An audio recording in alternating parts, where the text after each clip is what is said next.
New Jersey, it's not impressive. 331 out of 340. Now, understand, they're building a new school. They are building. They don't have a school. Yeah, These kids go to 6 different schools. Oh, really? Oh.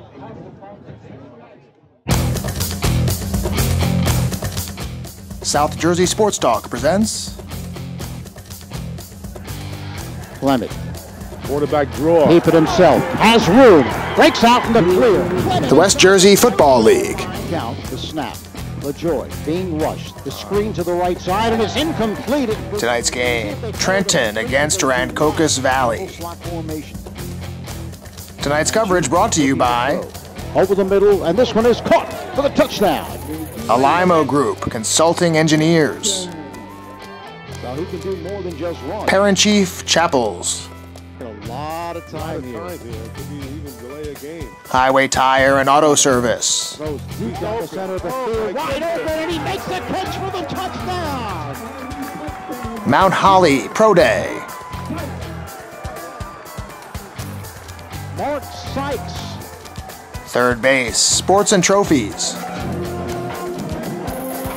Now let's go to the field and join play-by-play man Tony Blum.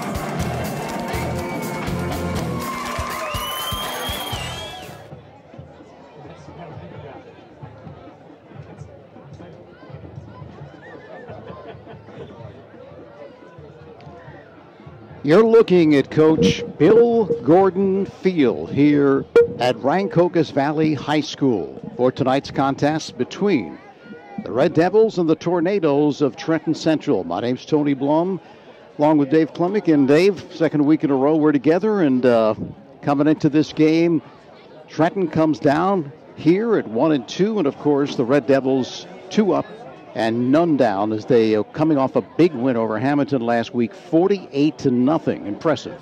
Great to be back with you, Tony. Had a great time last week for the first half. Second half was like we're trying to, piece something together and hope for a little competition. But I think this week we'll have a better. I mean, this team already. I've watched the film on. They're very athletic. They should match up pretty well. Their lines are good. Their line is huge. Their offensive line is huge versus the Rancocas Valley defensive line, which is very small, averaging about 200 pounds, while the defense and offensive line of Trenton is about 300 pounds. It's probably about 260, but there's a couple 300-pounders on there.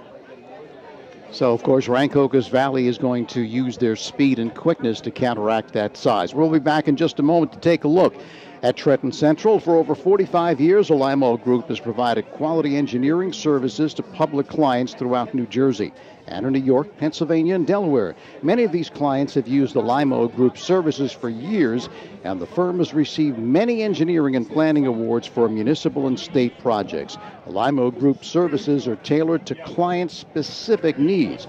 These range from water wells to footbridges and nature paths to new structures and facilities. The Alimo Group can engineer your ideas and help you create just what you need. Phone the Alimo Group at 609-267-8310 or visit them at 200 High Street in Mount Holly. Well, taking a look at Trenton Central, they're 1-2 on the young season, winning their first game against Academy at Palumbo and dropping consecutive games against Lenape 28-6 and Eastern 22-19 in a game most people feel they should have won. First-year coach Greg Heislop on offense likes to get his athletes out in space and let them create. They have lots of speed on offense and like to stay balanced. Defensively, they want to exert pressure and force their opponent to run east and west rather than north and south. At offense, they have the speed. The key on offense is to get a good push from that big line that Dave just told you about, get first downs and keep from having 3 and outs. Keep it to a minimum. Field position will also be a big factor, and they must not turn the ball over. Defensively, they want to rally to the ball and tackle Iverson Clement by wrapping up and preventing the big play, and that's something that you really have to do with Clement, is because he definitely does not go down easy. No, boy, he was fun to watch. Watching Trenton Central on some of their film, too. They have a very explosive quarterback. The kid is big, strong. He's fast. He makes athletic throws. He's a very strong runner. He's a quick release on the ball. You're going to see him. That's Donovan Ford. You'll see him making some athletic plays off of his back foot, running, throwing while he's running. This is something that you don't normally see in a quarterback until maybe the college level. He's got a very good quick release too. One negative I did watch though, he doesn't lead his receivers as well as like I would want a guy to do it. If I was a receiver, I like to be led, and they'll have to settle down a little bit, and that's because he's not settling his feet a little bit. But he makes some awesome athletic plays anyway, despite that. We're going to take a look at Rancocas Valley in just a moment. But first, Parent Chief Chapels has been part of the greater Mount Holly community for more than 180 years. Community service and participation are both part of their heritage. When you have a need for their services, you can call them 609-267-0399. Go to their website at parentchief.com or visit their warm and comfortable offices at 438 High Street in Mount Holly. They're there to honor the memory of your loved ones. Parent Chief Chapels, a proud supporter of the student athletes at Rancocas Valley High School. Well, Rancocas Valley is 2-0, coming off an impressive shutout performance against Hamilton, 48-zip. But the Red Devils have some injury concerns as Iverson Clement is still nursing a hamstring injury he sustained in last week's win. His status still in flux, but what we've been told is he will play on offense, he will not play on defense. Something to keep in mind. Meanwhile, quarterback Bryce Mangine is also dinged up. He'll start, but the coaches and the medical staff will monitor him throughout the game. Rancocas Valley has many weapons on offense with running back Anthony Moses and wideouts Danny Condris and Alan Watson. The strategy on offense is to take advantage of the pursuit of Trenton Central and run misdirection plays to slow down that pursuit. On defense, they want to keep Trenton's quarterback Donovan Ford, which Dave just talked about, under control. He has a great arm, can throw very well on the move. The Red Devils, by the way, have beaten Trenton Central 7 straight times. Those rivalries that go way back in years like that, I know those mean something in high school. You really it really digs at you. In high school, you lose to a guy for 4 years in a row. That never sits well. I know they're going to be fired up for this. So talking about hamstring injuries, we were talking before the game. You no stranger to that. You said that was your bugaboo, so to speak, that it just bothered you throughout your career. So why don't you talk about when you're playing with a hamstring, how does that change the way you play, and what do you have to be careful of not trying to stretch it too much and re-injure it even worse? That's a great question. So you usually, the hamstring is made up of like 3 parts. And the one that mostly gets hurt is called your biceps femoris. It's on like more of the outside for a sprinter who pronates when they run. So that's like if you're accelerating, you're okay actually. It's when you get to top end speeds that you start to get hurt. So if it was a wide receiver, they might want to sit him. But as a running back, if he's doing quick, taking the ball up the middle and not sweeping him, he should be okay. But with a hamstring pull, you should see him running the ball up the middle and not taking sweeps. So that's my take on that.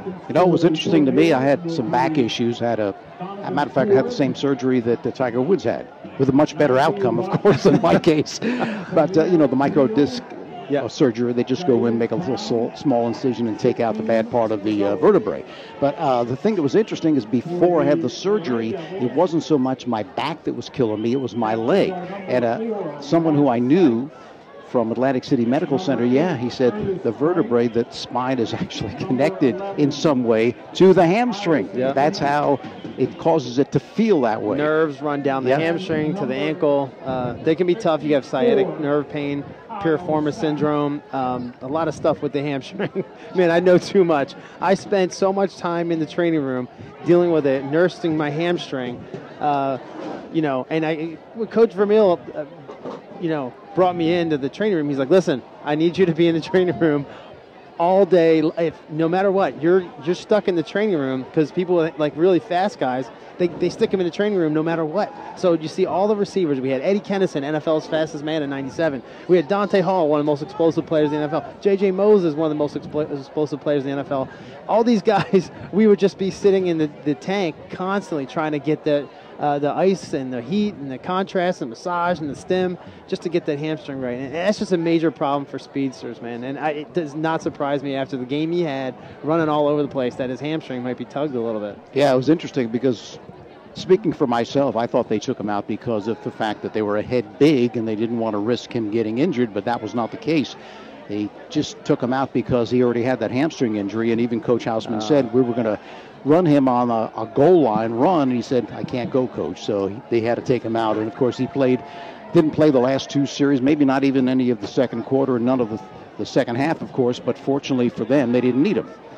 I will bet that he'll carry the ball less than 10 times tonight, and it'll be all up the middle.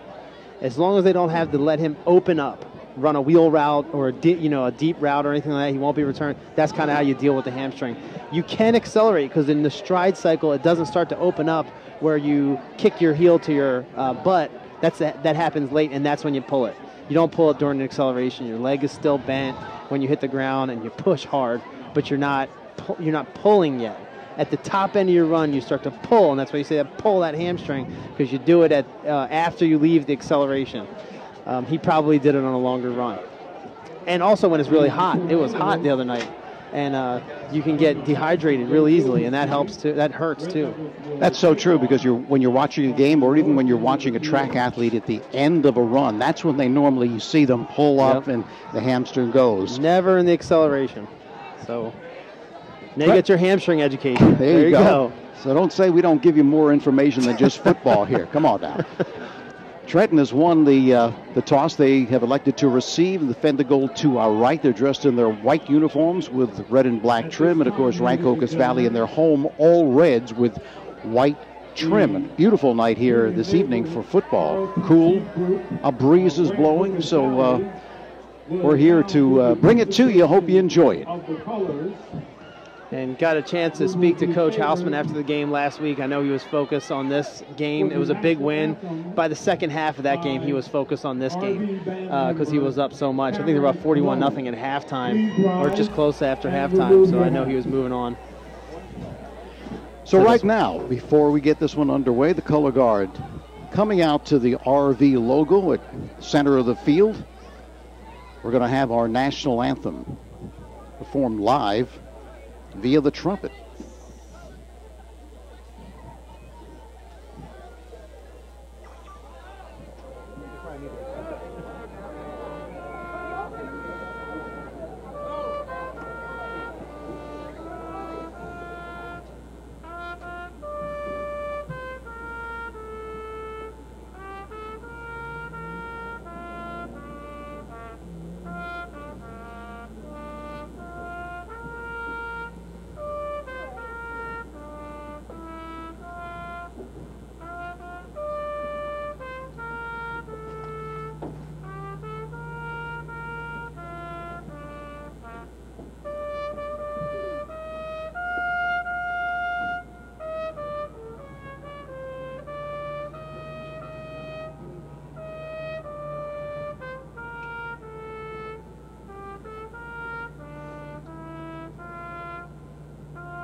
All right, the trumpet rendition of the national anthem, nicely done, and it'll be Rancocas Valley kicking off, and Trenton will be receiving. Our officials for tonight's contest.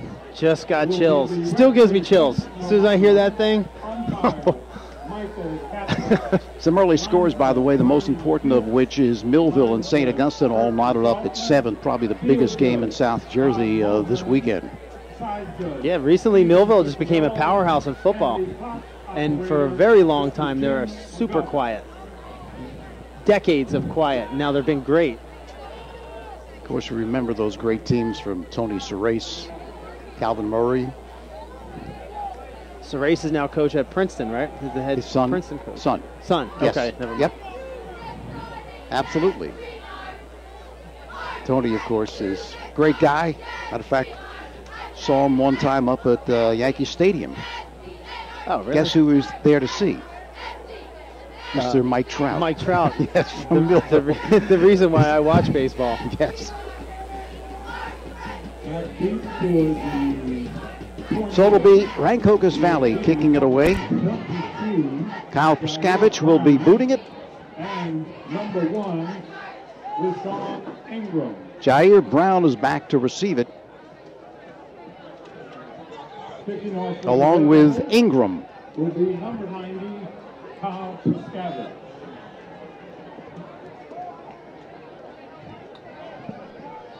They got a lot of explosive players, and they got some size. This team should be, they're only 1-2 right now, but I saw some great flashes in the first couple games. So we're just about set to get this one underway. Just waiting for the whistle, the indication, and there you hear it. Prskavich set to boot it away. High, end over end. Coming down to Ingram. Ingram angling to his left, to the 20, to the 25. Breaks out in the clear along the left sideline, and he's to the 41-yard line, giving the Tornadoes excellent field position to start this one. Great kick. That kid's booting the ball, too. He's putting the ball down at the 5-yard line or even deeper than that. He's a little guy, but he can boom that ball. Great return, though. Donovan Ford, the senior, is the quarterback. Running back is Messiah Cook. Slots are Messiah McCray and Jair Brown. Wide receivers, Prince Jones and James Hubbard. They run the spread offense, but they'd like to be balanced. You can see, talking about size, that left tackle number 77 dwarfs everybody. Got to be, what, about 6'7" and 350? He's about 315 and athletic. Ford looks to toss it. It's loose, and he has all he can do just to scramble and fall on it back to the 30-yard line. So right off the get-go, this was reminiscent of last week. No turnover here, but Hamilton on their first play turned it over, and right here, a big loss. A loss of, we'll call it 11 yards back to the 30. Now 2nd and 21, so not the start that Trenton looking for. Well, Donovan Ford can make up for that very quickly if he gets the ball in his hands, throwing or running. But he should look to throw a couple of these really right in this mid-level defensive backfield without Iverson Clement playing back there. Going to keep it himself, too, right up the middle. Nice gain to the 38, 39-yard line, so got most of that bad play on first down back. It'll be 3rd down now and 11. So you can see he can not only chuck it, but he can also run it. And he'll run it right up the middle. So 3rd and 11. Splitting out to the right side is McCray. Slot formation to the left. 3rd and 11. The snap high over the head of Ford. He's being rushed. Fires to the right side, and this one is intercepted along the left sideline. Picked off.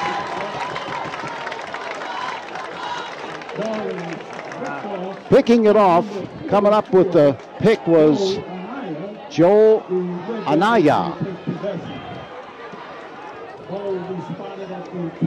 Probably shouldn't have thrown that, and it was in late. Like I was saying before, that when you're doing these timing routes, they need to be thrown ahead of time. That was a bad snap, so he still threw the ball, and it was in late. Gives the defense too much time to catch up to it. Yeah, he had great coverage on the play. Really had to go through him in order to get it to the intended receiver. Bryce Mangine now, that kid really does lead the ball well. And he's athletic. He may not be as strong as an arm, but he leads the ball really well. And you'll see that the guy catches all the balls are thrown in stride. At the 49, immediately Trenton commits the offside encroachment penalty, so now that'll bring up a 1st and 5 for the Red Devils.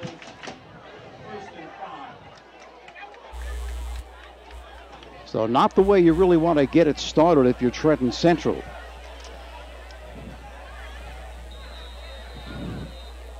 First down and 5 at the 44 of Trenton.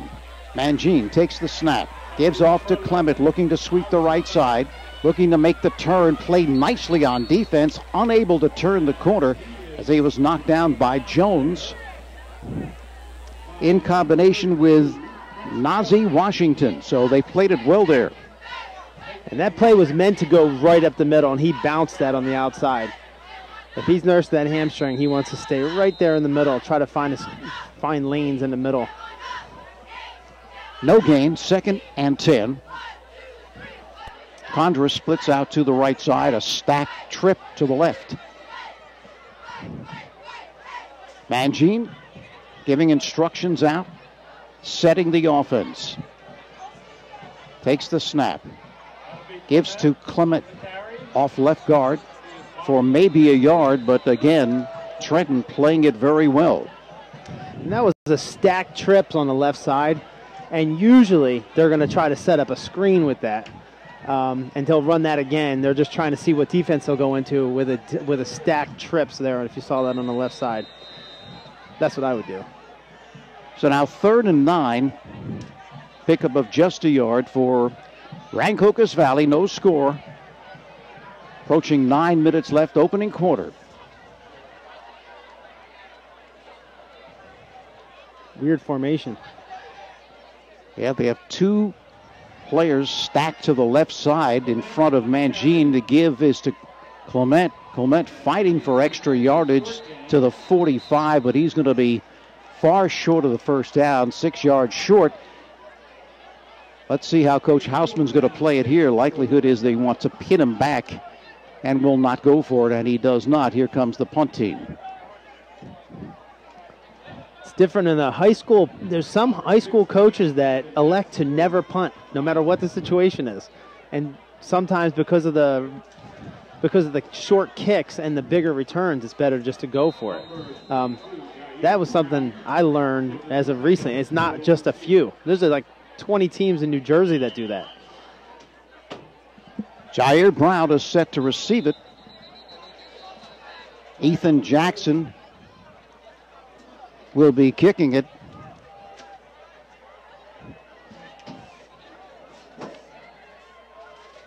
Officials coming over to the near sideline, and legal substitution against Trenton. So now changes the situation. You've got a 4th and 1, and they're going to go for it. Yeah, I'd go for it. So Trenton Central, they've really shooting themselves in the foot here in the early going. And that was a knock they had with a new coach coming in. Coach Heislop is just brand new. They got him within a month, and it's going to be really hard to get a disciplined team together within a month. You know, the other coach resigned, Coach Sherbini, and he resigned about a month ago. So there may be some discipline issues today. Mangine under center, takes the snap, gives it to Clement, up the middle. Clement breaks a tackle, spinning. He's got the first down inside the 35 to the 34-yard line, and you can see the value of having a back like him. Not only does he have speed, quickness, also has some power, and you saw it right there. Yeah, he runs mean. That's 3 carries, though. I'm going to count 10. We'll see if I can get it. I'm going to count to 10. Okay. Let's see. That was 3. Slot formation to the right side at the 34. First for the Red Devils. Back to pass. Mangine throws deep to the right side. Contras gets the football, and he's in for the touchdown.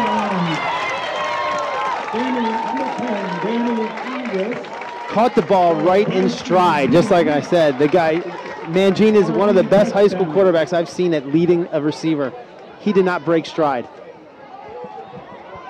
So Contras probably their best receiver, most reliable, with a step, and he laid it right in there, as you said. He looked into a cover 2 defense. There's a sweet spot right there, about 22 yards upfield, and when he threw that ball, it was right on the 22-yard line, about 2 yards from the sideline. Perfect throw. Yeah, we're not talking about beating your defender by 5 yards. He was right there, the defender, but he laid it right in the basket. So Mangine to hold. Breskavich will look to add point number 7.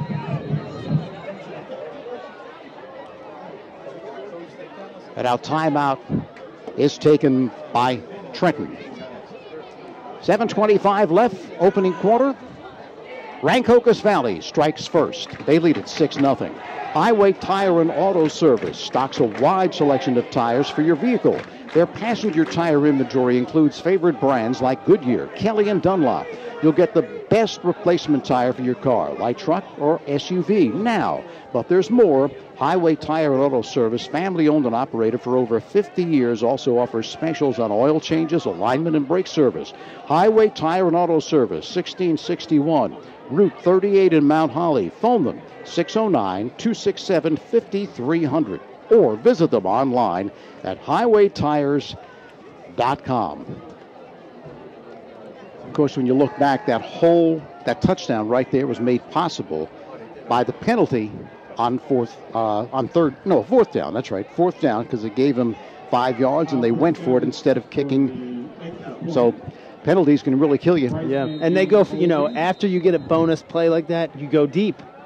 You go deep. They threw that right into a cover 2, though, and that corner sat down and then had to chase him down with that safety. They had him almost double covered, but it was just such a good throw. Rascavage with the boot, and it is good.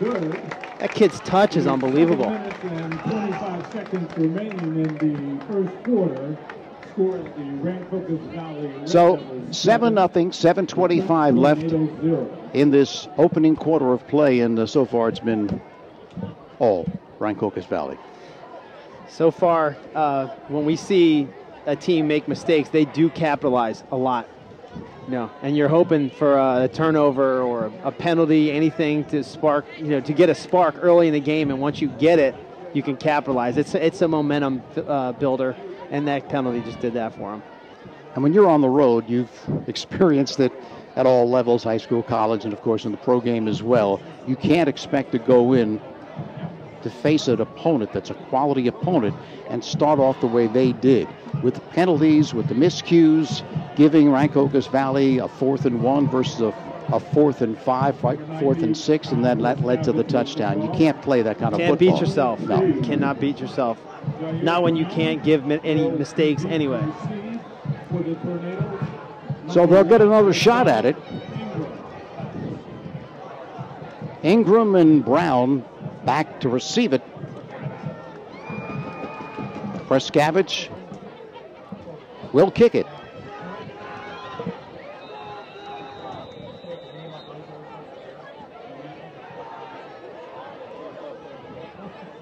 This one is low along the ground, almost an onside kick type of thing to try to surprise Trenton, and they didn't fall for it. I just don't think they wanted to give it to that returner. Who was that? Ingram last time he had a great return.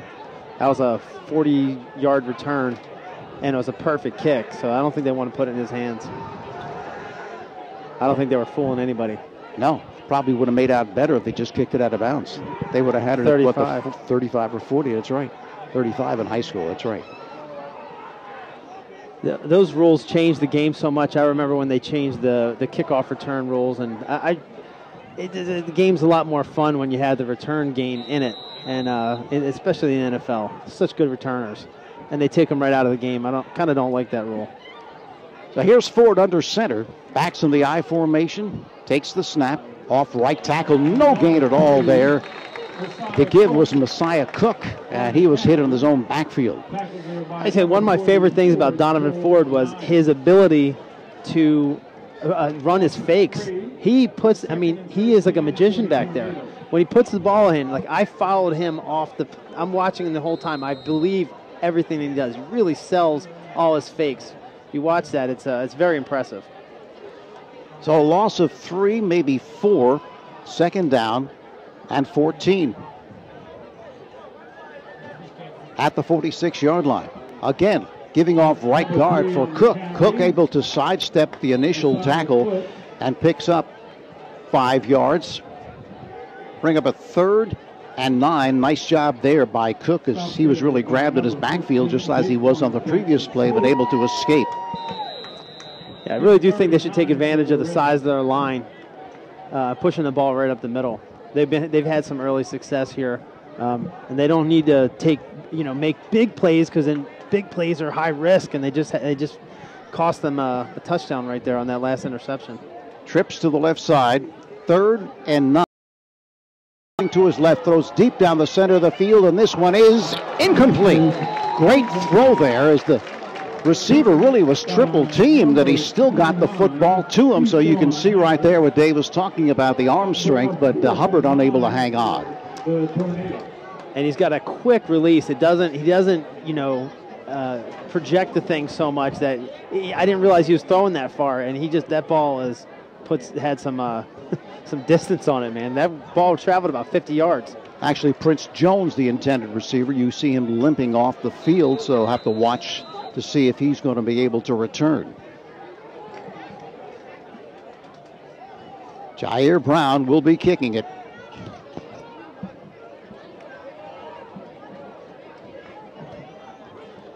Low snap, gets the kick away. Bounces at the 30-yard line and rolls out of bounds. So second possession here for Rancocas Valley, leading it 7-0 with 5:50 left in the opening quarter. I don't think they want to kick to Clement at all. That just having him back there, they're going to try to shoot him out of bounds or sideline it. Too risky. So right at the 30-yard line is where they mark it. Red Devils up 7-0. Gentlemen, if you could be a winner, please support the marching band and buy your 50/50. Sorry. Okay. Last week we were talking about some of the alumni of Rancocas Valley. I think that's just a neat thing to have. Three of the best NFL players ever come from Rancocas Valley. Irving Fryer, Alonzo Spellman, and then the receiver of the great Immaculate Reception, Franco Harris. Quick pitch over the middle is complete for a first down. Watson makes the reception. Number 18, Alan Watson. So Mangine going to the air on his first play. We might see more of that too. Yeah, if they're playing deep corners like that, they're giving them the slants. They're just letting them have it. First down. Mangine giving to Sykes, and he is belted down. Sykes is certainly not a big guy at 145 and 5'5", but he took a lick right there. But don't let that be discouragement. And I was saying they have a player named Moses on their team. I played with a kid in the NFL named Moses, J.J. Moses, and he was a kick returner, punt returner for 7 years in the league, 5'5", 150. Smallest guy in the NFL. And I know kids get discouraged with their size and everything like that, but can't measure your heart. 2nd and 12. Mangine back to pass. Steps up in the pocket nicely. Throws deep to the left side. This one's incomplete. Just a little bit too much air under it. Intended again for Watson. Well covered. He's getting up with a little hamstring limp. So that'll bring up a 3rd and a long 11 for Rancocas Valley. And I think they're going to try to protect Clement a little in this game. You see him going to the air quite a bit, giving it to Sykes. 3 carries. We'll see how many he gets. I said 10. We're at 3. 3rd and 12. The snap, rolling right off the fake to Clement is Mangine. Has a blocker in front, now throws, and it's incomplete. Intended for Sykes, but unable to haul it in. It was a low throw, would have been a tough catch no matter what. Tough throw. Throw across your body like that. Once you get to the sideline and you're throwing, if you're right-handed throwing to the left, that's really hard on the run. Not a very accurate pass. Brown back to receive it. Check that.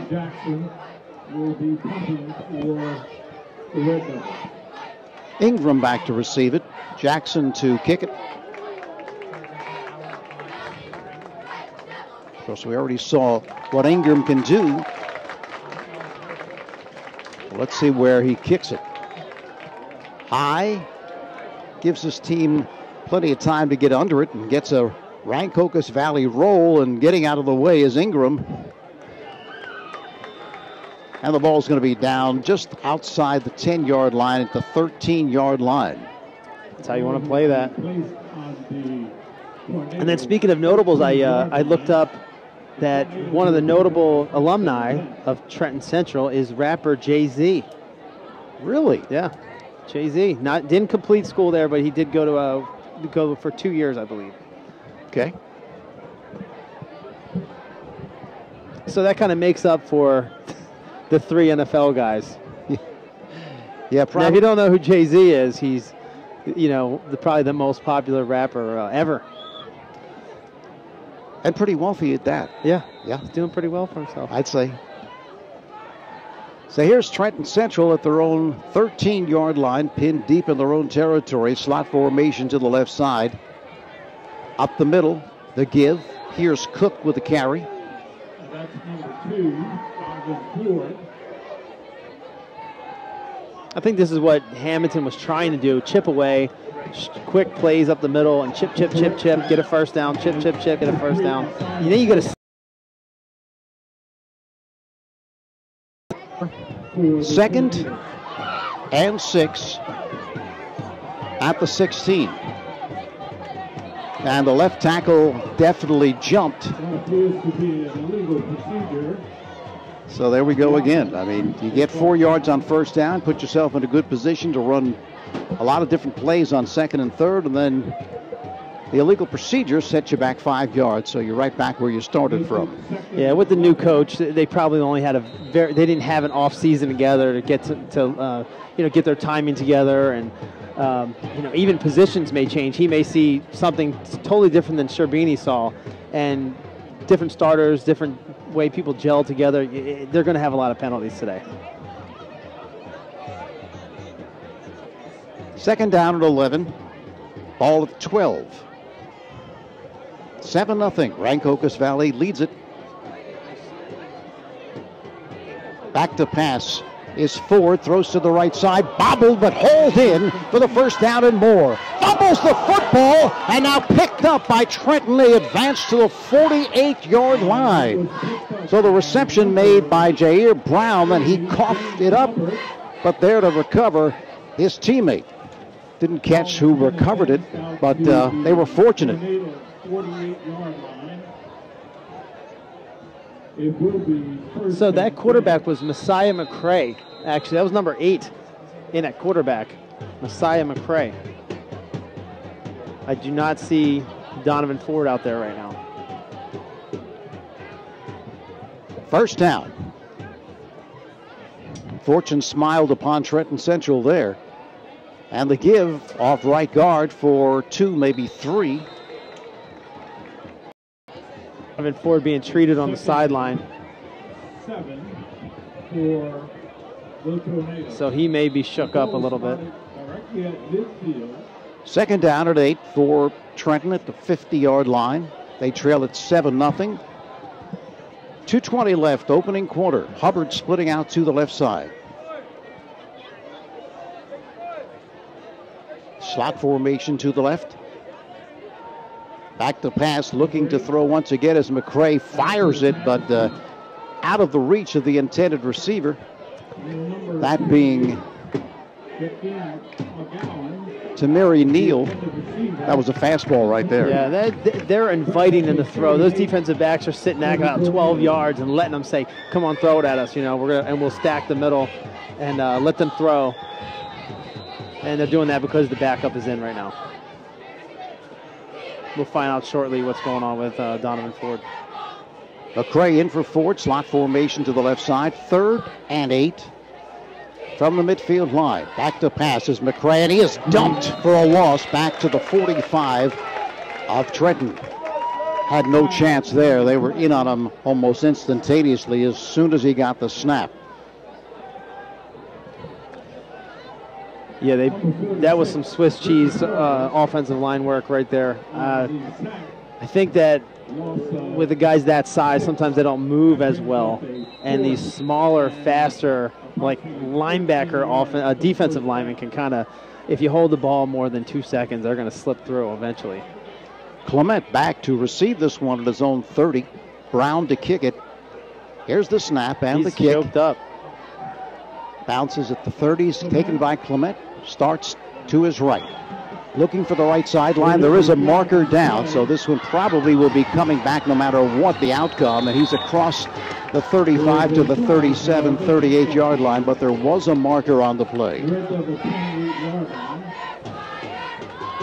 Surprising to see Clement back there to receive the punt. Didn't think he'd be doing those duties given his hamstring situation.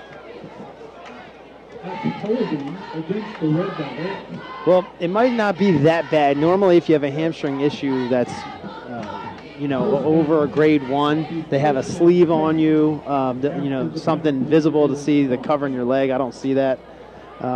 Maybe it's a slight strain. But he looks just as explosive today. So they're going to mark it off 10 yards for holding against the Red Devils. I'm looking for that extra, like last week we've seen him a couple times on film. Man, Gene gets out. They'll throw this pop pass where he jumps in the air and drops it right over the defensive back's head. He's done that and had a couple touchdowns with that, even from short or from long distances. And so there's a short pass and the guy goes long. We should expect. Condra splits out to the right side. First down from inside the 20.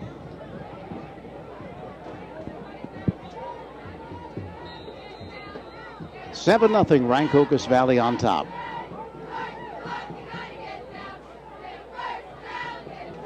And Gene with the snap, sets, screen to the right side, complete.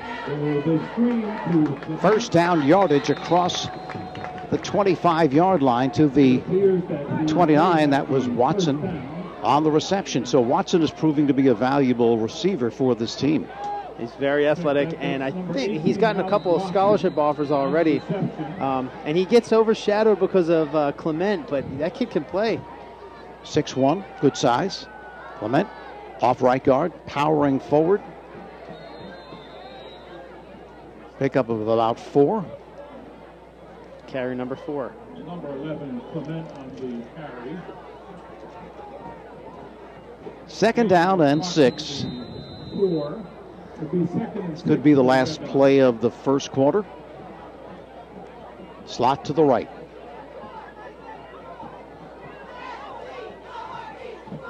Quick throw to the right side. Condras with the reception. A blocker in front. Being hemmed in. Breaks one tackle, but then he's stood up and thrown back at the 38, 39-yard line. So an advance of, we'll give him a yard. That'll bring up a third down. Third and 6. That's going to do it. That's the end of the first quarter of play. So Rancocas Valley on top of Trenton by the score of 7-0. Bill Gordon Mount Holly Pro Day is proud to support Rancocas Valley football. Bill Gordon Mount Holly Pro Day is an annual not Gordon Mount Holly Day coming up in May. It's grown into one of the with outstanding quality, service, and affordability. Open Monday through Friday, 9 till 5. Saturdays from 9 till noon. Phone 856-665-0114. Remember to stop at third base on your way home. So since that opening disastrous few drives for Trenton, and of course that penalty that gave Rancocas Valley an opportunity to go for it on 4th, they've kind of settled down despite the fact that they've lost their starting quarterback. We're still waiting for a word on what happened there, but I see him standing there on the sideline now. He was being treated by the athletics training staff. His helmet's on, so maybe he'll come back in. Inside counter play. Got the first down across the 40 to the 44-yard line. That was Clement on the carry. Got a chance to look up him as a long jumper. He's a 23-foot long jumper, which makes him, one of the best jumpers in the country. And I had to look up myself. There's only 15 people, I think, in New Jersey history to jump over 23 feet. He was one of them. And you were? And I was one of them. There you go. Good company. First down from the 43. Clement off right guard. And they are really rallying to the football when he's got it in his gut. They said they wanted to do that, and they've been executing that so far on defense. No gain. But at 190 pounds to jump 23 feet, it's a big person jumping a long way. Most times the coaches want you to be about 160 pounds, and he's doing that at 190 pounds. What an explosive kid. So Watson splits out to the left side. 2nd down and 10 for Rancocas Valley at their own 43-yard line, leading it 7-0. Mangine with a snap. He's going to throw. Over the middle it goes to Watson, who makes the catch, now drops the football. Good defensive play there, though. They had him covered very well. Defending on the play was Prince Jones, so he was right there and able to knock it away. But again, a nice throw there by Mangine, leading the receiver, but just unable to hold on. 3rd down now and 10.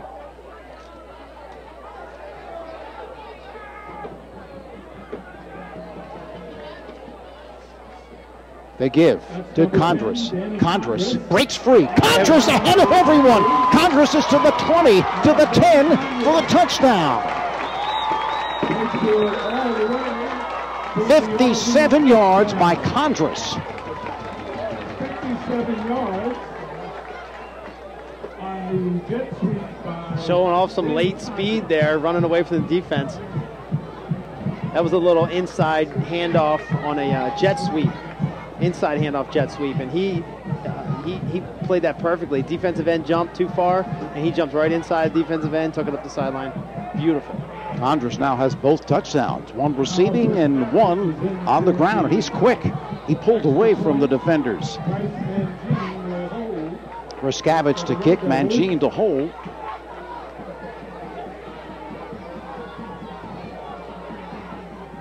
Snap and the boot. The kick is up. It is good. With 10 minutes, 41 seconds remaining. So 10 minutes, 41 seconds left in this first half of play, and Rancocas Valley with the big play, 57 yards by Condress.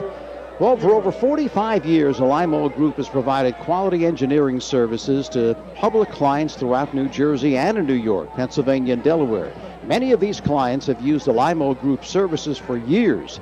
The firms received many engineering and planning awards for municipal and state projects. A Limo Group services are tailored to a client's specific needs. They range from water wells to footbridges and nature paths to new structures and facilities. The Limo Group can engineer your ideas and help you create just what you need. Phone the Limo Group, 609-267-8310, or visit them at 200 High Street in Mount Holly.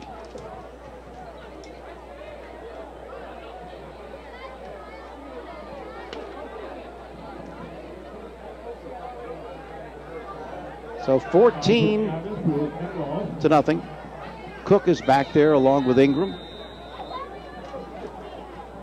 For Scavenge to kick it away.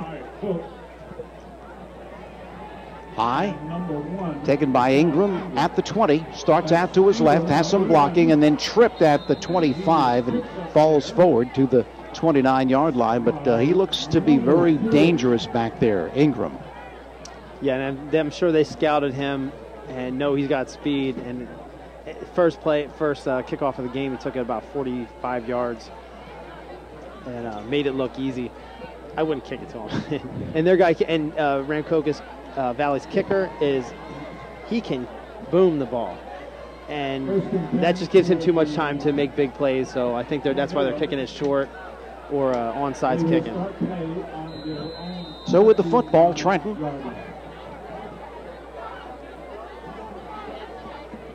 And they continue with McCray at quarterback for the injured Ford. Fires out to the left side. Knocked down after an advance of just a couple.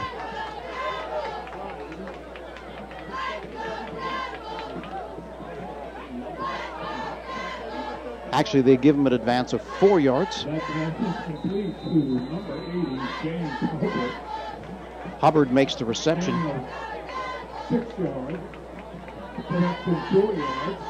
See, this is what I don't like to see, is a team walking to the huddle and walking out of the huddle.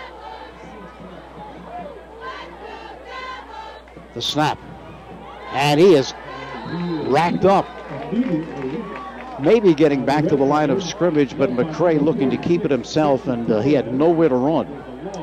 It's easy to tell your posture, who's winning the game from your posture. If you look at the mosey back to the huddle, they don't have enough time to communicate, make substitutions. If you watch Rancocas Valley, they sprint to the huddle, they sprint out of the huddle. It looks very disciplined. So now 3rd and 9 for Trenton. Slot formation to the left side. Taking snap. McCray's going to.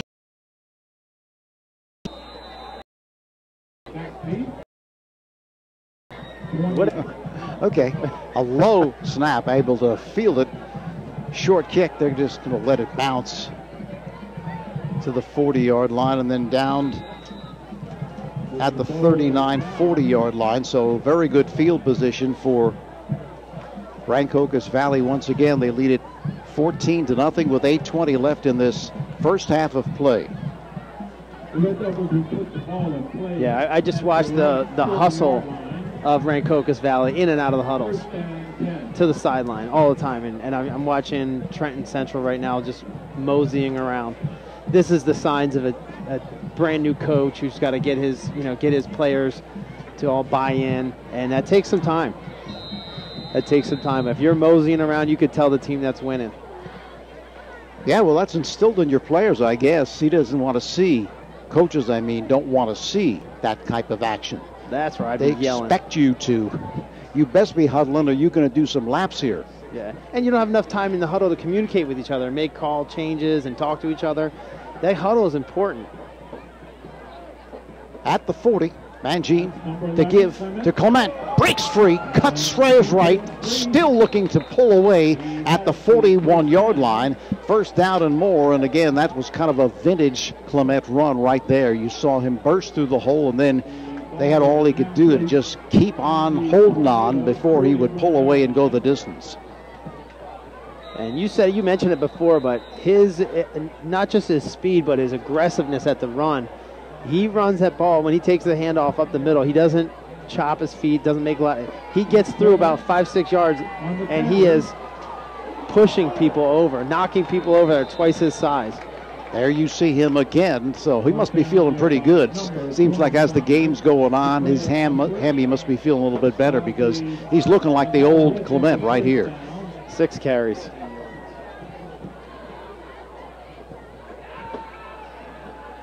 They get him going.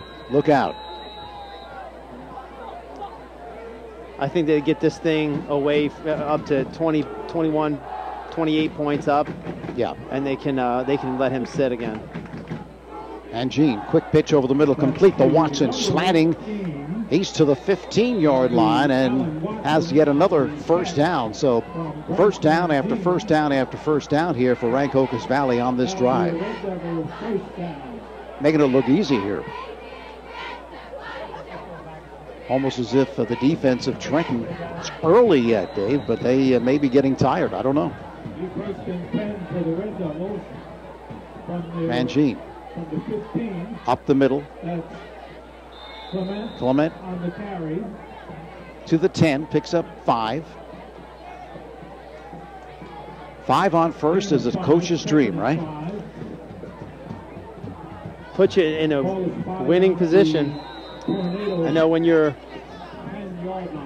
get behind the penalties and the fumbles and the mistakes, that's the stuff that bothers you the most as a coach.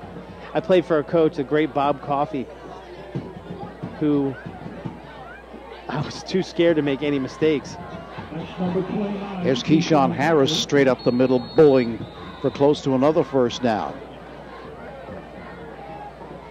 Because I looked at myself, what I was worth on that play. What was I worth on that play? Did I make my play? But, my first thing was, assignment and alignment had to be perfect, assignment and alignment, and then make sure, you're not hurting your own team first. And these penalties can really hurt you when you're not generating anything on offense. 3rd and a yard for Rancocas Valley. Of course, this is 4-down territory. Rolling to his right is Mangine, right corner of the end zone, and it is caught for the touchdown. Condris having the game of his life right now. Condris makes the reception for touchdown number 3. Number 10, Danny 2 via the air and Thomas. 1 on the ground. And as you said, he is probably their most reliable receiver. Not big at 5'9", 165, but he just knows how to play the position. That was a back shoulder fade. You know, it's neat when you see a high school kid doing that. I watched the back shoulder fade being developed in the NFL by Peyton Manning and Marvin Harrison. And I've never seen it done before until we played them in the playoffs in 2003. And I see him doing this crazy timing play. And they just pulled it off perfectly right there. 11 seconds. Rascavage was the extra point, and now it is 21-0. Rancocas Valley, 6:11 left in this first half of play. Parent Chief Chapels has been part of the greater Mount Holly community for more than 180 years. Community service and participation are both part of their heritage. When you have a need of their services, you can call 609-267-0399. Go to their website at parentchief.com or visit their warm and comfortable offices at 438 High Street in Mount Holly. They're there to help honor the memory of your loved ones. Parent Chief Chapels, a proud supporter of the student athletes at Rancocas Valley High School. So 6:11 left until halftime. Going to be very interesting to see how Coach Hausman plays it right here. I mean, depending, of course, on how much time Trenton is going to be taken off the clock right here, because you figure they're up 21-0. They're going to get the second half kickoff. Will they play him the remainder of this half if they do get the football back, and will they play him in the second half? We'll have to see. Well, looking closer, I see on his left hamstring he has a sleeve on. So I couldn't see it at first, but I can see it now. The left hamstring is a little sleeve on there. And then that heat, kick is short and out of bounds, so see if there's a marker. Not a marker, because they probably will take it where it went out of bounds. Let's see what the call is here. Or will they re-kick? No, they will place it down at the 40-yard line. There is a marker, so that's where they'll place it down, 40-yard line. So Trenton has good field position. The question is, what can they do with it?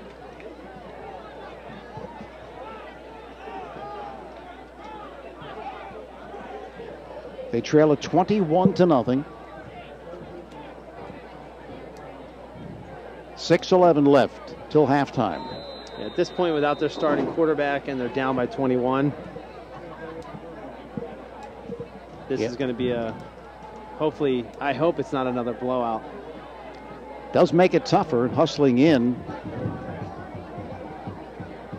Try to get this play off before they get a delay of game penalty. Backs in the I formation now. Cray takes the snap and belted as he gets the handoff for Immediately tackled there by number 54. no gain at all. Is that Cook on the carry? Kyle Sapp came in to meet him in the hole. Loss of 2. Again, you talked about that big offensive line, Dave, but the quickness of Rancocas Valley is just doing the job here. And sometimes in high school football, the hardest thing to do is find big people. You can find quick people. There's a lot of quick people. It's very hard to find big people until you go to private schools, because then they recruit them. Quick pitch to the left side. That one's complete. Breaks free. He's got the first down into Rancocas Valley territory at the 49-yard line. Richardson with a reception and the first down. So a quick pitch, getting it out of his hands quickly, and he took advantage. Besides that play, I think their biggest play was their first play, the kickoff return. And I think that was about a 12-yard gain. That was their best one so far. Look good. Slot formation to the right side. First down at the 49 of Rancocas Valley. The give to Cook, sweeping the right side, cuts upfield inside the 45 to the 43-yard line, so a very nice gain on first down. Seems like McCray, the quarterback, was reading when he stuck the ball into the running back's gut, deciding does he want to keep it there or pull it out and take it himself, and he made the right decision right there. Yeah, he looks like a really confident quarterback for a backup. They let him throw the ball right away. He makes very confident decisions. He's not playing timid. 2nd and 4. McCray looking to roll right. He's grabbed, and he is going to be dumped back at the midfield line, able to step forward to the 49-yard line of Rancocas Valley. But again, very quickly, 2-3 defenders all over him. Well, they're not threatened downfield, so they can play their guys up in a cover 2, leave the 2 deep safeties, and get help on the inside. They are not being threatened at all deep. They may just want to throw one deep just to get the corners and safeties to back off a little bit and spread them out again. But I know without the starting quarterback in Ford, they're not threatened. So now 3rd down and just about 10. Double slot formation. Here's McCray. Again, McCray being rushed. McCray is grabbed and McCray is dumped outside of the 45-yard line. Actually inside at about the 43-yard line, but back to their own territory. And that was a forgettable series by Trenton Central as they went backwards, and now calling timeout as Rancocas Valley with 3:22 left in this first half of play. If they go 3-0 now, they're starting to look like they're shaping up to be a playoff team. If I've seen them before, they're disciplined, they're athletic, and they hustle. They hit. It looks like they're shaping up to be a playoff team. 3-0. They hit. You're making the playoffs sometimes at 500, depending on your conference, and they have some. They're going to have a ton of confidence after another win like this. And Clement is in there to receive this punt. So Trenton Central started off in good field position, but he's playing as deep as a safety right now. He's playing safety right now, not returning a punt. Okay. So we will not consider this a touch. Is that right? I didn't get the rules straight before we did this. Bad snap, and now trying to get free and not being able to do so is Brown. That's been a problem for their all game long, really, Dave. He's been able to get it away on those previous bad snaps, but this one he just couldn't get it away. Had a fumble with it a little bit, and by the time he picked it up, had no shot, just looking to get out of there, and they wouldn't let him. Yeah. The difference in athleticism between the two teams is not that much. I mean, I give the nod to Rancocas Valley a little bit, but the athleticism, both teams, they're highly athletic. The discipline on both sides, with the continuity of a long-term coach like Hausman versus a brand-new coach like Heislop, it's very hard to be disciplined on and stuff like that. We're just snapping the ball, catching the punt, being off sides and hustling. Those things happen with a new coach. And Gene fires to the left side. This one is complete to Clement. Clement at the 10. Clement in for the touchdown. Kid special. The ball, he just threw into traffic and he caught it in between 4 people and just jogged into the end zone. That's how good he is. I think that might have put the capper on his evening, Dave. It's going to be, if they make this extra point, it's going to be 28-0 with 3:04 left in this first half of play, and they got a whole bunch of games still to play. And yeah, I know he wants to keep playing, and he's having so much fun scoring all those touchdowns. And he's not going to win any statistical awards this year or break any state records because they pull him out so early. But you know what? They're thinking maybe save his legs for the rest of the season, and that's a smart idea for the team. Absolutely, Prskavich with the extra point. So 28-0, Rancocas Valley all over Trenton Central. Highway Tire at Auto Service stocks a wide selection of tires for your vehicle. Their passenger tire inventory includes favorite brands like Goodyear, Kelly, and Dunlop. You'll get the best replacement tire for your car. light truck, or SUV, but there is more. Highway Tire and Auto Service, family owned and operated for over 50 years, also offers specials on oil changes, alignment, and brake service. Highway Tire and Auto Service, 1661 Route 38 in Mount Holly. Phone them 609-267-5300 or visit them online at highwaytires.com. I know before when you had mentioned there's a kid on this team, you're going to have fun. You're going to come out just to watch him, and I'm having fun watching Clement right now. And I can't wait to see his college career in Florida. Yeah, it's always fun. I remember we did a couple of games with Carl Anthony Towns for St. Joe's of Metuchen. Saw him in high school, and the fun part was watching him before the game, because you saw him do the things that they didn't let him do in the game, handling the ball, shooting threes. You could see the talent then. Of course, when he got to Kentucky, they wanted him down low, so didn't get to do all the stuff. Plus, he only played half the game. Here's Preskavich with a kick.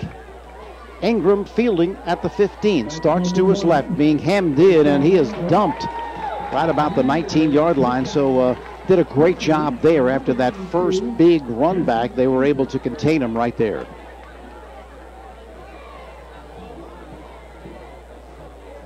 That's Swope again, making a monster hit on special teams. I like him. I like Swope hitting people. On defense, I've seen him chase down the quarterback. He's hitting hard, hits low, and he throws guys. I mean, the guys are getting to the ground aggressively. He's not putting them down gently at all. I try to stay away from him. It's like somebody on one knee for Rancocas Valley. See if we can get his number. Don't forget, ladies and gentlemen, October 14th, the annual relay for life. Come out to attend. Can't see his number. We're blocked by the coaches and the medical staff, the trainer. 28-0 in case you just joined us. It's been all Rancocas Valley. They lead it big time. Please come out and support this very worthwhile cause. Appears to be that 32? I can't see it. 92. 92. Okay, that is Jesse Edrick. Jesse Edrick, but appears to be okay. I like that what they did when their player was down. The entire team goes to a knee. Mm-hmm. That was a neat gesture. Hats off to Coach Hausman. He runs a very disciplined program here. And it's showing here tonight. They lead at 28-0, 2:57 till halftime. Trenton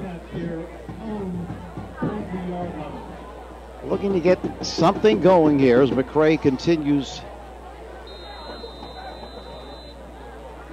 at quarterback. Long count. Ingram in motion. Ingram gets the call across the 30 to the 31-yard line, very close to a first down, and he has it. They have a well-timed jet sweep. That happens right on time. They're tough to time up, and they do a really good job with that jet sweep. Probably run a couple fakes off of it once they have some success with this here, but they do a good job with that. Picking up 10 yards per jet sweep right now. Yeah, they've had some success. The problem for them has been their mistakes, and they've not been able to sustain anything. They put together a couple of plays, and then they go backwards. Taking the snap, Cray going to keep it himself. Breaks the tackle, up the middle. Got another first down across the 40 to the 46-yard line. Looked like one of the offensive players might have jumped, but there was no call, so another first down back-to-back for Trenton Central, and you know they like to get on the board before halftime. And that was Swope again on the tackle there. Just hitting hard. Every time he's near the ball, someone's getting hit hard. Ball at the 46. The give off the right side, nothing. Absolutely nothing there whatsoever. In the backfield to make the tackle. Now, Coach Hausman's a Rowan graduate, and Rowan's 3-0 this year. And they beat William Patterson 41-0 this last week. And they're shaping up to be one of the best in Division III this year. Anthony Hernandez with that big hit. Of course, they've had some great teams there at Rowan. Gone to the national championship game a few times. They just had this other team named Mount Union that just kept getting in their way. And up the middle to the 45. Yeah, some of the best players in New Jersey have gone and played at Rowan. They go to their big school and they transfer to come home to Rowan because it's such a powerful program. Tim Watson, one of my best friends, he a mainland kid just like myself. He was drafted in the 6th round, 11 picks before Tom Brady. Only Rowan player to ever get drafted, but he's a Rowan guy. Kevin Sinclair, Motion City, the best running back at that time, had state record for rushing, and he went to Rowan.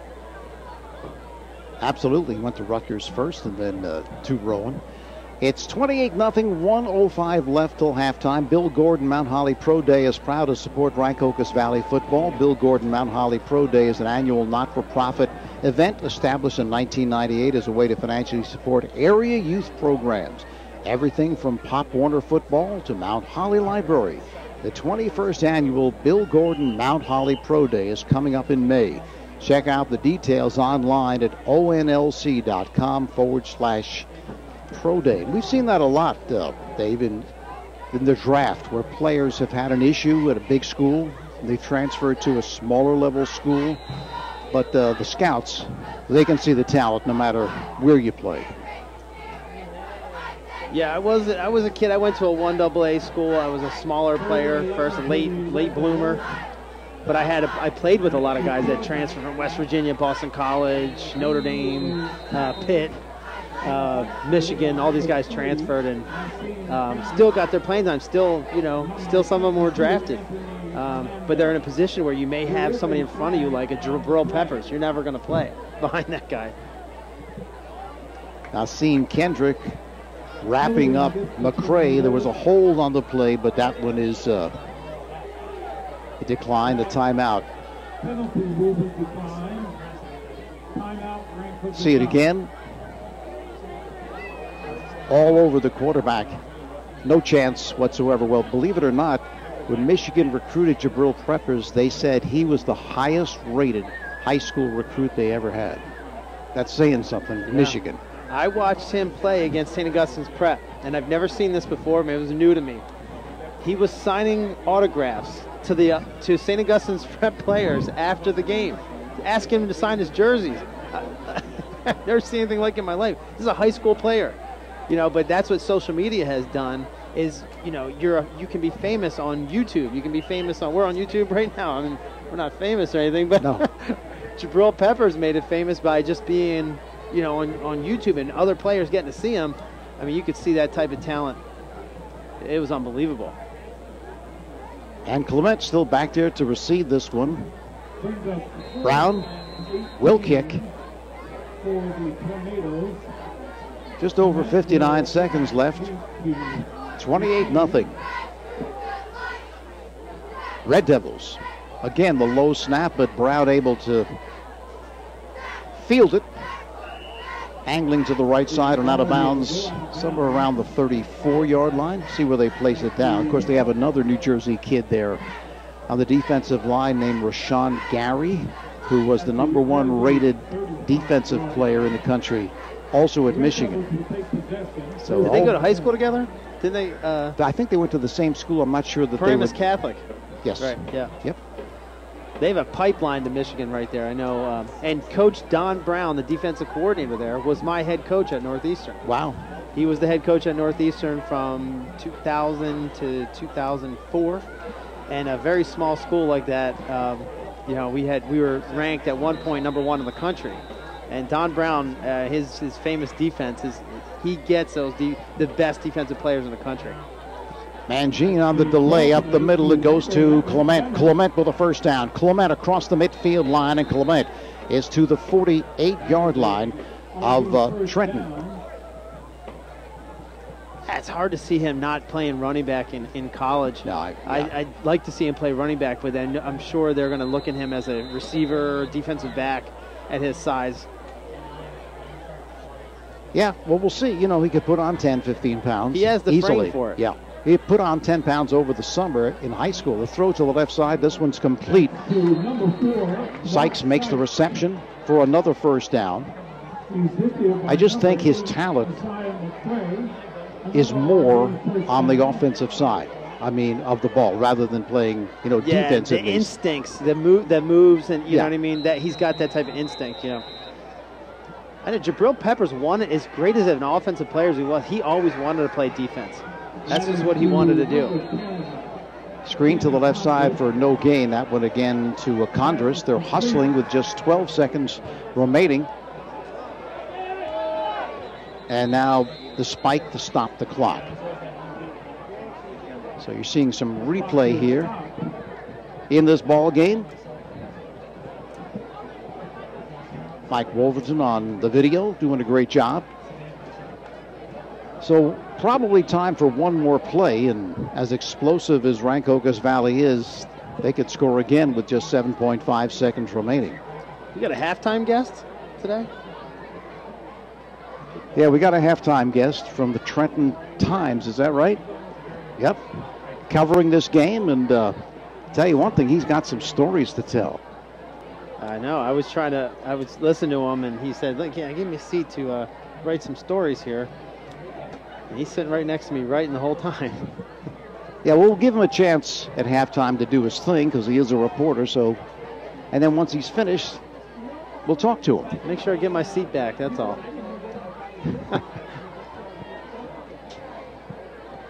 So they're talking it over. Coach Dan Houseman trying to come up with something that can score in 7.5 seconds, although they do lead at 28-0. And that's significant because at 35 points, it's a mercy rule for the second half, right? Or they do a untimed second half. Yeah, right? Running clock. I don't know if Trenton would appreciate characterizing it as a mercy rule. Oh, I'm sorry. That's all right.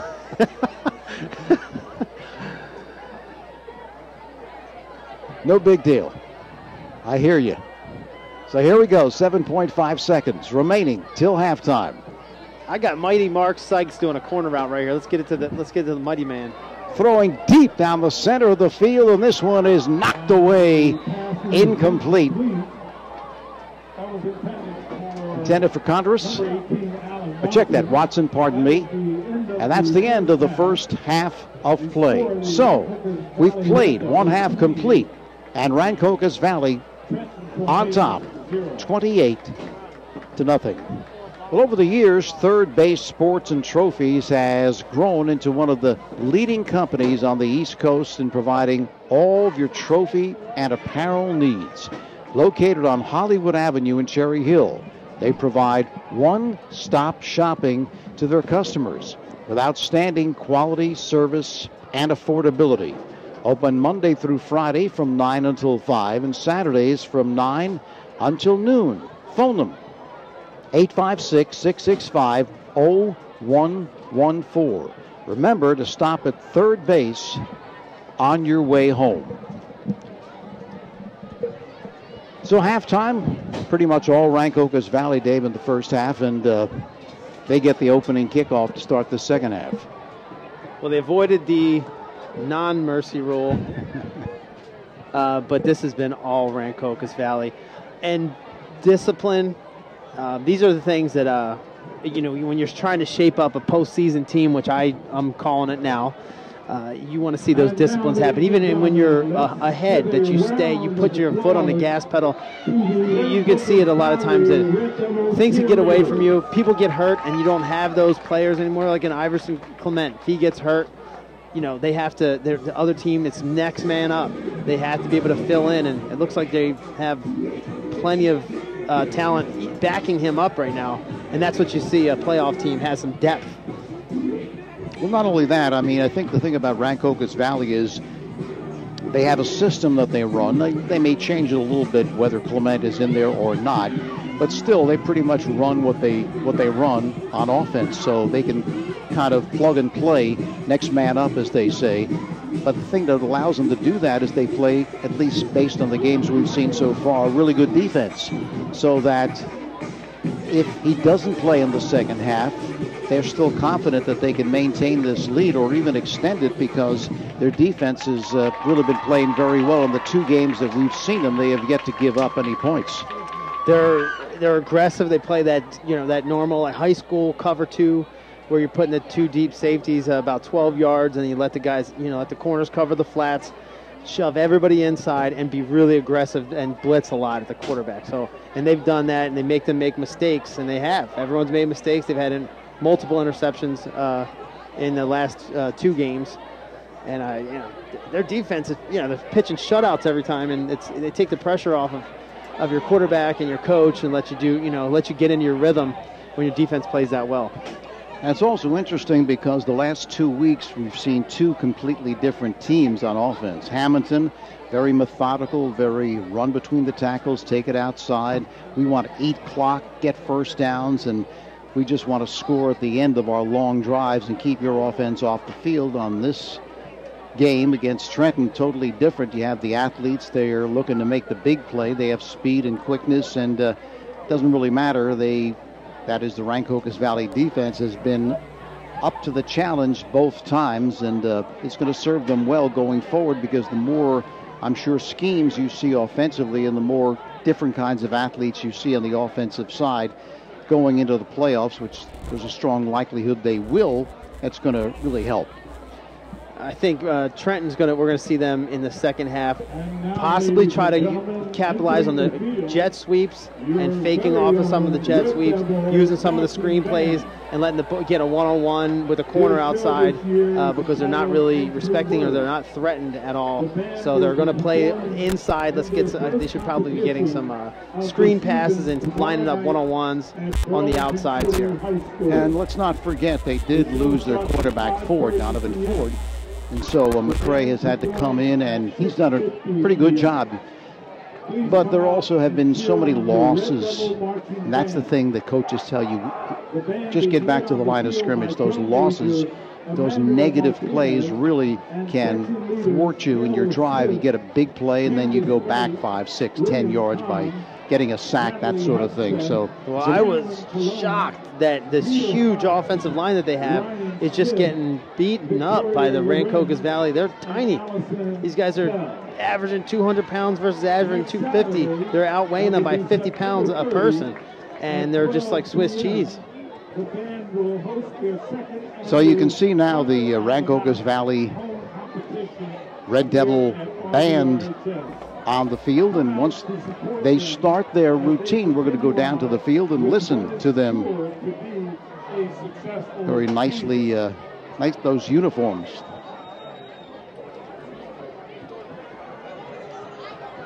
We are at halftime here at Rancocas Valley. It's a beautiful facility. This looks like a college facility. That's what this looks like. Probably a small college, a great facility. I mean, the way the whole setup of the thing with the track and the field and the weight room and the gym over here, the tennis courts right behind us. I said this last week. It is one of the most impressive high school facilities I've ever seen. No question about it. So right now we are going to talk to Ray Clark, who is sports writer for the Trenton Times, and we had a chance to chat before game started. And of course, you're from Trenton area, so you know all about what's going on there. So give me your impressions of the first half. Well, it started out a little sloppy for the Tornadoes, and the Red Devils, RV took advantage of every mistake that Trenton made, and whether it was an interception, 2 plays later they score on a 35-yard or 34-yard bomb from Mangini to Condris. And honestly, Trenton started the game trying to just bottle up Clement. Yeah, Iverson, Clement, and it worked. It worked for 4 or 5 plays, and then he started to bust out. But before he busted out, Mangini was just going crazy. Like he just kept finding receiver after receiver, and was just picking off like the defense from the Tornadoes and making them look silly. Actually, I think he ended up with 3 touchdown passes, and Clement got it going too. I mean, he came through like the last 2 drives of the half. He picked up almost like 60 yards after being in the hole early, and they're a pretty impressive team. I mean, I know they came in with like big expectations, but I'm pretty impressed with what I saw in the first half. And Clement, of course, even catching a touchdown pass there in that second quarter. So talk about this Trenton Central team. I mean, obviously another coach this year. They seem like they have some athletes, but they seem like they maybe are not the most disciplined team out there. So is that, do you think, predicated on the fact that they have a new coach, or is it going to take them a while to get these kids to be more disciplined? As you mentioned about penalties way back when, they got a new coach and had 2 penalties, and he didn't like that, and you said they were used to getting 10, 15 a game. Yeah, well, I mean, it's going to obviously take some time, but they also lost their quarterback. I'm assuming he injured himself, Donovan Ford, because after the second series, I never saw him take the field. And I don't remember him doing anything special to get yanked, so to speak. But yeah, they committed a couple bad penalties. They had too many men on the field on one, which they called off eventually on the extra point. They had a misplay when the ball was centered poorly to the punter, and he ended up getting RV got the ball on the Trenton 34-yard line, and one play later is when Clement got the short pass, which he turned into like a spectacular play, and ended up putting them up 21-0 at that time. And then they went on to score another one, making it 28-zip at the half. And it really looks kind of dismal for the Tornadoes. Now, I will say, RV has pretty much owned Trenton High over the years in this league since the WJFL started. And this year, this doesn't surprise me, but you got to remember, they've also got to face Lenape and Burlington Township in back-to-back weeks. So they're probably 2 tougher opponents than Trenton is for them. But I'm pretty impressed with their all-around game. And they had a very balanced attack. They ran the ball well. They passed the ball well. Their defense was excellent. I mean, we didn't even mention the defense, but they were excellent. Yeah, that's what impressed me as I was talking with Dave Clement, my partner, that with Iverson Clement having the hamstring issue, and maybe we will not see him in the second half because they're up 28-0, but they can feel confident. First of all, they've got a system that they can plug people into, and they're still going to be able to run their plays, and they have a defense that can shut down the other team, so I don't think they're that worried about whether he plays the second half or not, because as you mentioned, they have some more important games coming up. Well, I'm impressed with their balance overall. I mean, they've got 3 or 4 wide receivers that can catch the ball. Obviously, Mangine can throw the ball pretty accurately. I think I had him for 7 for 12 with no interceptions and close to 100 yards in the first half. And I thought he handled himself very well. He dodged a couple of blitzes. I mean, in the beginning, Trenton did everything they could to stop RV's offense, and it worked. But then once RV started to mix it up a little bit, I think it threw Trenton's defense off, opened up things in the middle. Mangine started plucking, nice little passes over the middle, and then he started throwing some deep balls, which turned into like big plays for RV. Trenton, I think in this league, as a Group 5 school, I know it's a big school, but in their situation, this is kind of like a tough league for them to compete in. They're used to sticking around Mercer County and handling the business of Mercer County. They weren't necessarily the best team in Mercer County, but they were always big, strong, fast, and they could play. You could always see the talent that Trenton High always brought in football, and this is no different. They've got some big kids, strong kids, and like you say, it's probably going to take the new coach, Greg, a little bit of time to get these guys on the same page. He came in late. They didn't have I don't think had a great preseason, so this is kind of new for a lot of these guys, hearing from him because he wasn't from Trenton High. So talk a little bit about football in the Mercer County area. I mean, you don't hear a lot about powerhouse teams from that area? They're more known for their basketball than their football. So just give us your perspective. Actually, there has been a powerhouse team the last 3 or 4 years, and it's Allentown. Allentown seems to be the cream of the crop in our area. And they're right now they're beating Northern Burlington, I think 21-0 early in the second quarter. And they've controlled everything. They did lose to Shawnee last week, 35-22, but that's a good test for them. That's an out of division game, and that was a good test for them. But they won a sectional title last year, and Jay Graber is the coach, and he's put together a wonderful program at Allentown High. Some of the other teams coming in, Hamilton's a pretty decent team, although they got upended last week by a Notre Dame team, which really surprised them. Notre Dame's been down a couple of years, but last week they smoked Hamilton, so maybe Notre Dame's going to be up at the top of the list like they have been in the past under Chappie Moore. Chappie Moore's gone, new coach there. They're just starting out a new program. I think this might be Coach Lord's third year, and this may be the year for them. Lawrence High had a good year last year. I don't know how good they actually are yet, but there are a few teams in there that could make some noise, but Allentown's definitely the top dog. Is Hun School located? Hun School's located there. They're good. They produce some really good players. Oh, they're really good, and Todd Smith keeps bringing in more and more talented players, and I don't think they've lost in 2.5 seasons. I mean, they're bringing teams in from. I think they're playing a Canadian team this week, but they're finding a tough time getting teams to play them because they're so good, and he's got so many talented Division I athletes. Yeah. Well, I want to thank you, Ray Clark, for coming by and talking with us from the Trenton Times. It's really been a pleasure talking to you, and thanks for sharing your thoughts. Thanks, Tony. No problem. Okay. We are at halftime.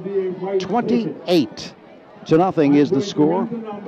Rancocas Valley is all over Trenton, and just talking to Ray about what's going on as far as football in Mercer County, and just talking about some of the teams up there, and said Allentown is probably the best, but the Hun School has tremendous amount of talent, and might want to run down some of the scores that we've got here at halftime.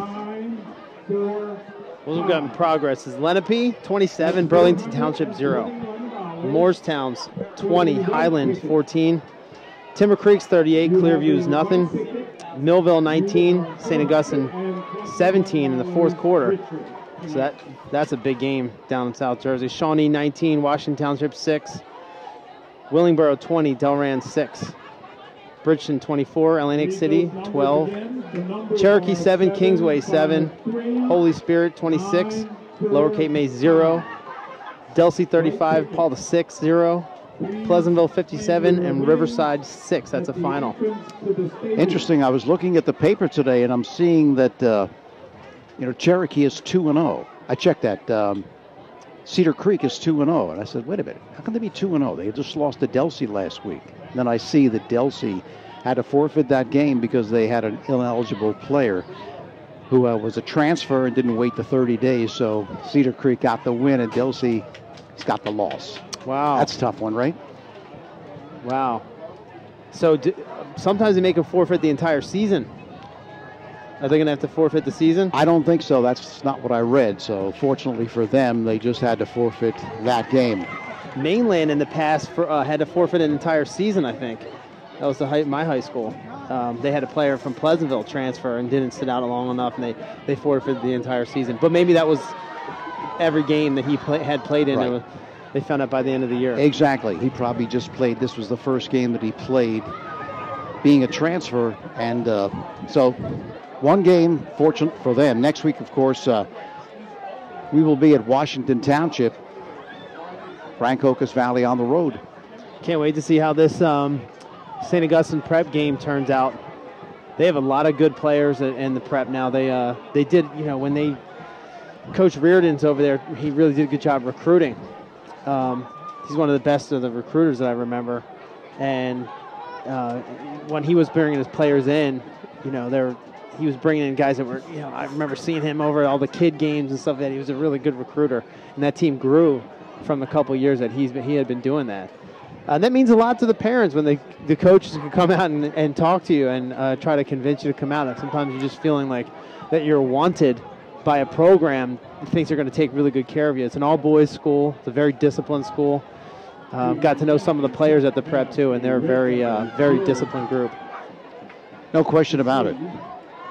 Problem with the prep in football is that they're in a group, non-public group, that forces them to play those powerhouses from North Jersey, and not saying they can't beat them, but it's tough. I mean, probably those 6 teams, 4 to 6 teams in North Jersey, those non-public, are as good as any 6 teams from any state in the country.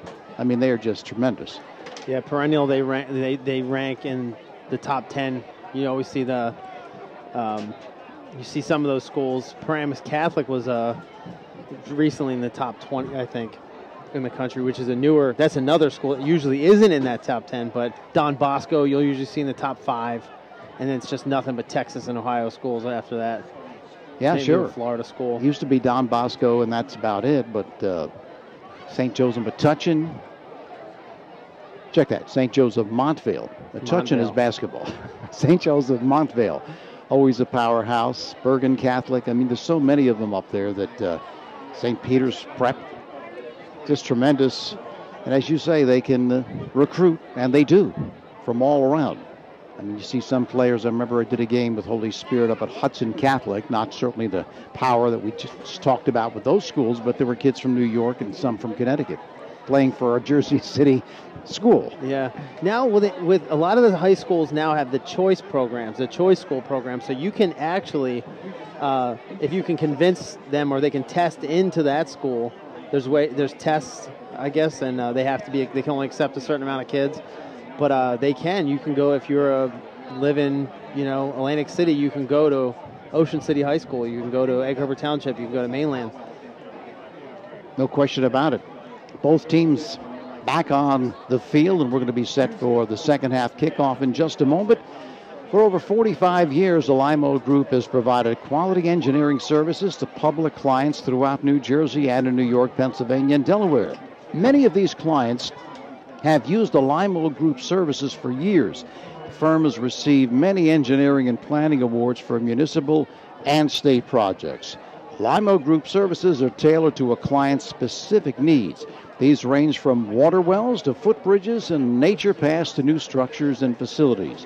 The Limo Group can engineer your ideas and help you create just what you need. Phone the Limo Group at 609-267-8310 or visit them at 200 High Street in Mount Holly. So, Dave, what do you expect here in the second half from, first of all, let's start with Trenton. They're down 28-0. Okay, offensively, what I would do is take advantage of the depth of the corners are playing right now. Even though if it's a cover 2, they're giving everything on the screen. They're letting them, inviting them to pass with the backup quarterback in. And then the jet sweeps, which they've had success with, they're probably going to try to shut those down, moving the defensive ends just outside the tackles, and they're going to sit there and try to shut that down. So if they can fake a jet sweep and send a quarterback running opposite direction, I think they're going to have some success with that. But the discipline, I just don't expect them to have much more discipline than they did in the first half, and they're probably going to be a little bit discouraged right now because the score is so lopsided. Oh, it's just so many things, moving parts happening, and so fast. And you get so excited, you want to protect your player, and you just get them maybe in the shoulder, in the back of the shoulder, and they call it a clip. So Clement and Condris back there to receive it. Surprised. Clement is back there to receive this kickoff. So Condris' 3 touchdowns have all been exciting. Yeah. And the back shoulder fade was just amazing. I mean, I look at that, if you're looking at that on film for next week, they're going to go, these guys have such great timing. And we're going to have Jair, check that, Brian Shawsham kicking it off. First duties of the evening taken by Condris. Finds room with blockers in front along the left sideline into Trenton Central territory. Cuts back to his right. He could take it the distance, but he's caught from behind and knocked down inside the 25 at the 23-yard line. What a game this kid's having. Follows his blockers really nice. He just kind of slows up, waits for them to get in front of him and make their blocks, and then just works off whatever they're doing. I just saw something I really liked out of Iverson Clement, and he went down and threw some awesome blocks down there. He was, he's a superstar, and he went down there and very unselfishly threw some awesome blocks for Condris right there. He's a team player. Here's Clement. Bus up the middle. Inside the 20 to the 19, 17-yard line. Picks up 8 yards. Mark it at the 16. 2nd and 2, and as Dave mentioned, they score here with the extra point, 35 points. The clock will continue to run in the second half. And Jean takes the snap. Here's Sykes slanting off right tackle. He's to the 10-yard line, picks up the first down. As we mentioned, Sykes not big, but very quick at 5'5", 145, a senior.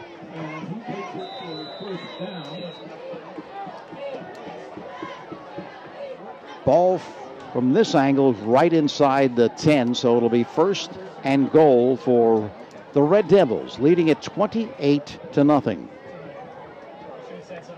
That'll be 1st and goal for the Red Devils. Mangine, and now a whistle. Flag on the play. Legal procedure going to be called against the Red Devils. Haven't seen many penalties against them. This might even be their first. Ball moved back to the 14-yard line. 1st and goal now from the 14. Rare penalty for those guys, and I kind of know why. I walked down the field and I did the post-game interview with Coach Hausman, and it looked hilarious because I stood and stared straight up at him. He looked like he was 3 feet taller than me.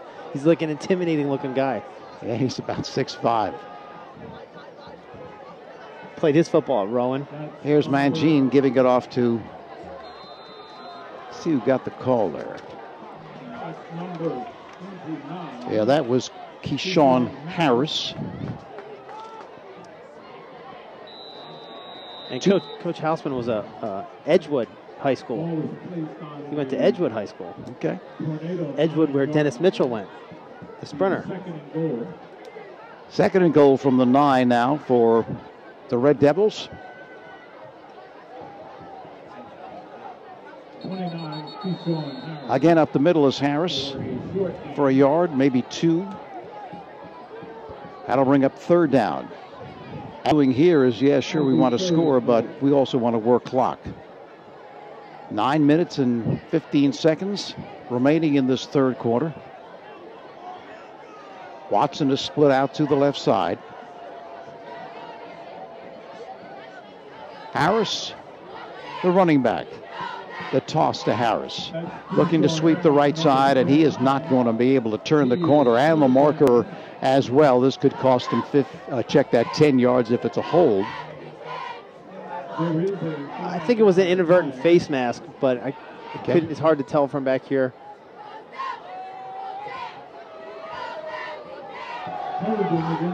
Yeah, you're right. So now 4th down, and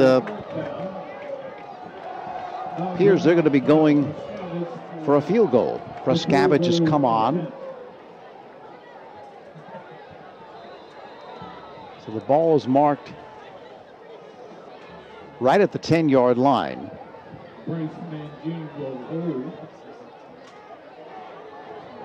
Well, it'll be a 27-yard attempt. Angle is to the left. Van Gien to hold. No wind. The snap and the kick has the distance, and it is good.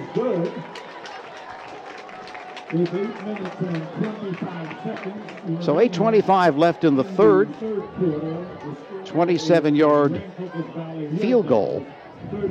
That's another thing that a playoff team has. They have a great kicker. They get in.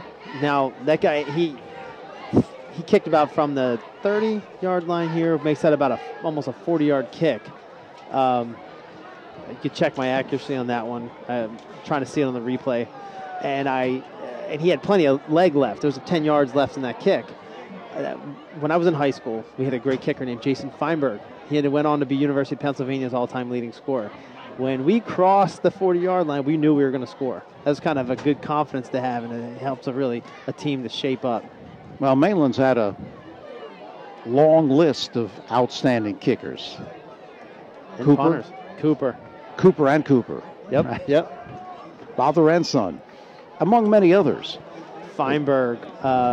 Michael McLaughlin played at South Carolina, then transferred to Temple as a punter. He was a great punter.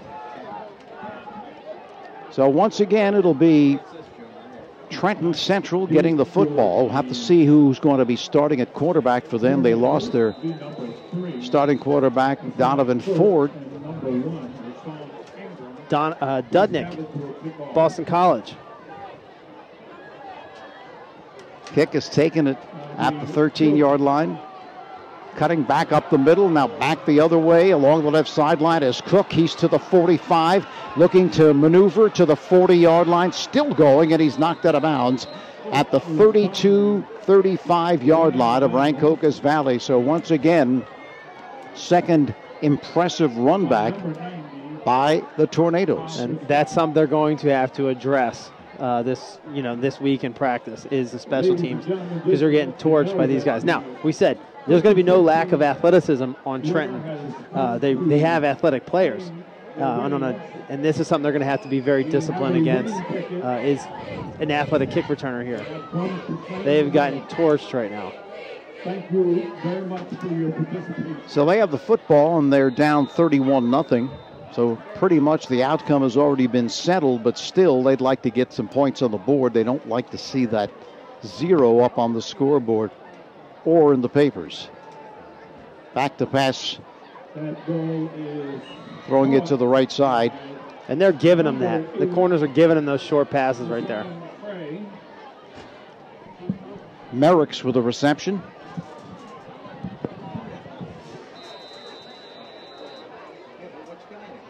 Pickup of 6.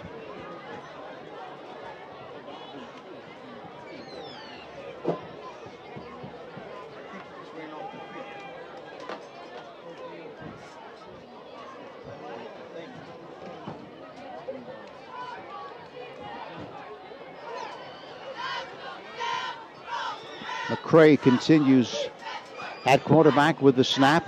Throws a quick pitch to the left side, and it's incomplete. Hubbard looking to run with it before he caught it. Appeared he would have had enough room in front of him to pick up the first down, but you got to catch it first. I had a great coach in Charlie Joyner, 18-year veteran in the NFL. Now, he said he never dropped the ball to touch his hands. I have found some footage to say otherwise, but he talks about how Dan Fouts and Eric Coryell were his coaches who were very, very disciplined with that exact thing. You catch the ball first and they secure it. I have a funny habit that I have when I catch any ball, anything. I always tuck it before. Doesn't matter if it's a tennis ball. This one thrown over the middle again, intended appears for Hubbard at the 20-yard line, but this one knocked away and incomplete, and now 4th down and 5. So being down 31-0, Dave, at this point in time, I would assume they're going to be going for it.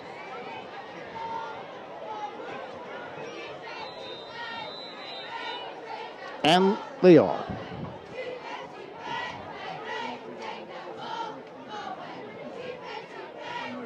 Yeah, that Air Coryell was quite an outfit, right? Yeah.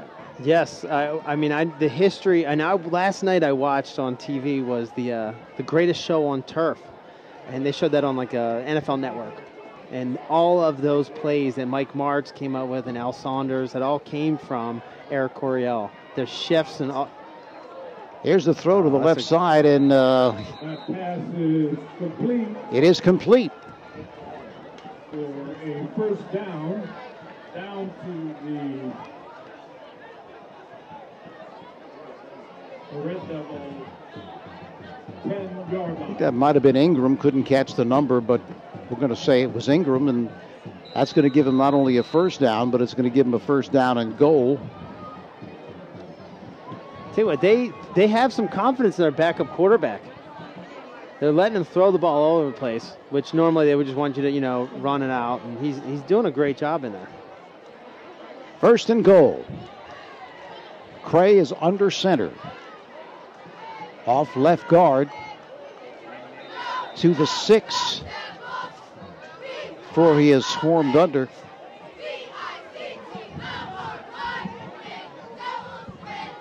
Second and goal.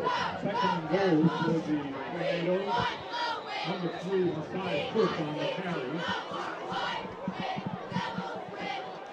I say that was number 3, Messiah Cook, on that carry.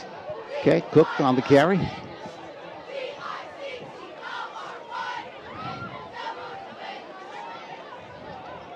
Hubbard splits out to the left side. Richardson in the slot to the left. Second and goal from the 8.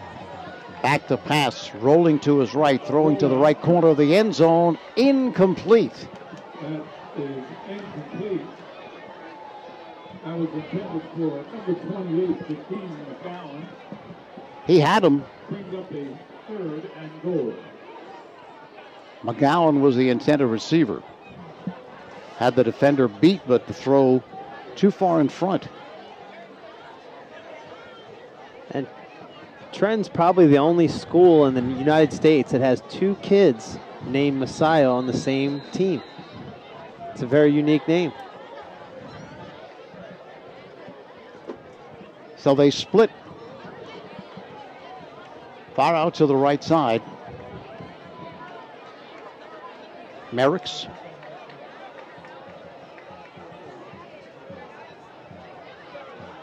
And now a whistle There is movement on the play. before they can get the play away. And if this is against them, which it appears it is, it's going to cost them 5 yards and makes their task all the more difficult. It is not. It's against the Red Devils. Brings up a third and 4 to go for the touchdown. So third and goal from the 4.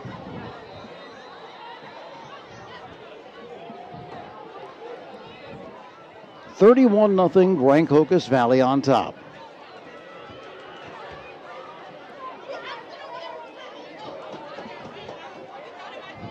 Trips to the right side. The give. Number 1 is on. That was Ingram on the carry as he went in motion, was given the football, but Rancocas Valley all over it. They were expecting that play. This is a play where I like number 77 to get in there at fullback, like old Refrigerator Perry, and let him just get that first down. Are they on they just put him in the run at fullback and let him dive over the line right now. He's about 6'5", 350. Well, it's fourth down, but fourth down and goal here. So the throw to the right side and the reception, was that complete or incomplete? It was complete, but he down immediately, and Richardson makes the reception, but that's going to end the drive. They got the closest they've gotten to the 8-yard line, but unable to cash in and get some points. We just got a report. Millville takes the lead 25-23 over St. Augustine with 25 seconds left on the clock. Wow, that's quite a game. Yeah, they get those points back. Right here, 31-0.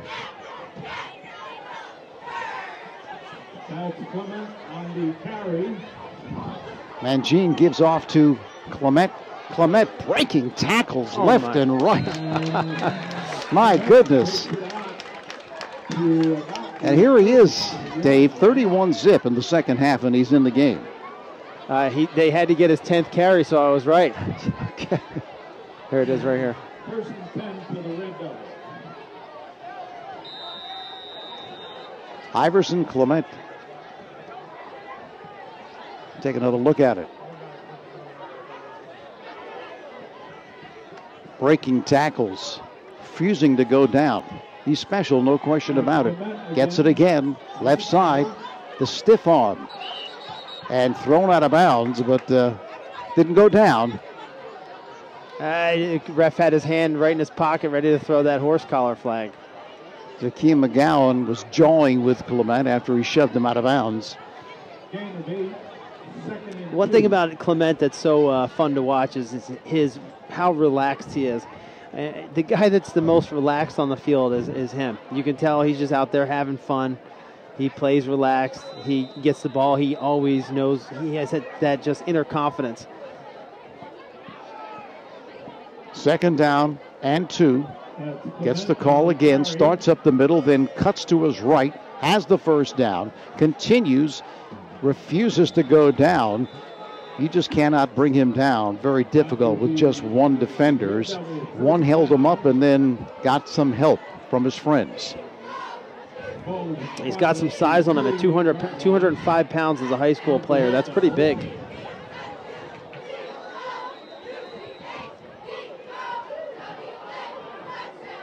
Don't forget that Rancocas Valley and Lenape are really on a collision course in the upcoming weeks. Both top teams, and you're going to be able to see it right here. Quick pitch to the left side. Watson makes the reception inside the midfield line, and he's going to be bounced down at the 45-yard line. Lenape, by the way, leads Burlington Township 33-0. So not much to choose here. It's 31-0. That's my man Watson there. He's so, you know what, he's going to get overshadowed because of Clement in the background, but in the backfield. But I mean, he's a weapon out there. I mean, they can't cover him. It's just a matter of when they got to get him the ball. Yeah, it's just such a multi-dimensional offense when you throw in Condris and you got Watson and you've got Mangine, the quarterback, and of course you've got Mr. Clement. Again, the toss to the left side to Watson, who makes the catch. Appears to have the first down, and slow in getting up is Watson. And Mangine's off to University of Pennsylvania to play baseball, but he's a heck of a football player. Is indeed. First down for the Red Devils. His intention is to go to the University of Pennsylvania to play baseball, but as you said last week, they may say, hey, why don't you come on out and let's see what you can do. I've seen it done. Yeah. I've seen the dual sports, the football and the baseball player. I've seen the track athlete and the football player. If he was, if it was soccer, I've never seen a double with soccer. I've never seen it. He could do it. Mangine with a give to Clement, shifting his feet in the backfield, able to grab him, and he does fall forward. Maybe picks up a yard. I guess it would kind of be tough to do soccer because soccer is played in the fall as well, yes? Yep. All right. Just seeing if you would pick up on that. Yeah, I understand.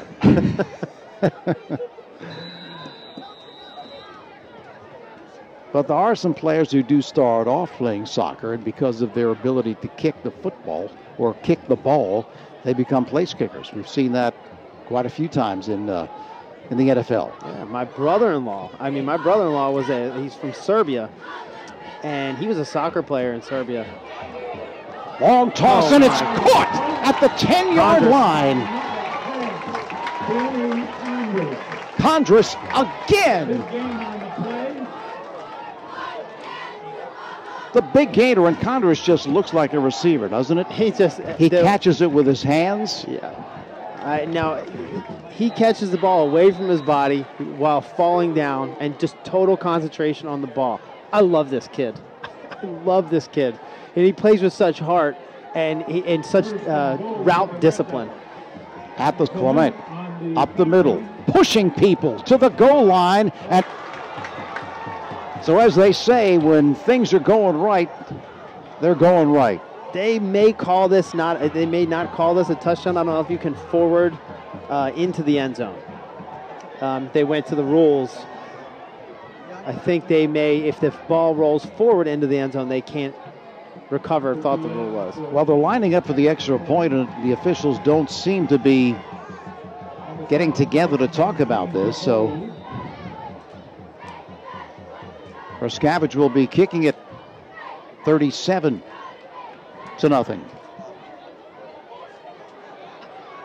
Here's the kick. And good. It is good. With 1 minute 56 seconds remaining. We got to see some stats on Condress today. He's got to be over 100 yards in receiving, 100 on returns. He's having a game.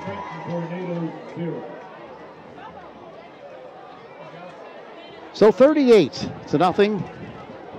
1:56 left in the third. Parent Chief Chapels has been part of the greater Mount Holly community for more than 180 years. Community service and participation are both part of their heritage. When you have a need for their services, you can call them 609-267-0399 or go to their website at parentchief.com or visit their warm and comfortable offices at 438 High Street in Mount Holly. They're there to help honor the memory of your loved ones. Parent Chief Chapels, a proud supporter of the student athletes at Rancocas Valley High School. Well, I think tonight we're seeing the full package of what the offense of Rancocas Valley can do. If there's one thing they could fix, it was their defensive special teams. Yes. Right now, but they do have a lot of explosive returners back here, and not many teams may have that. But they've been, that's their only weakness right now. Rancocas again.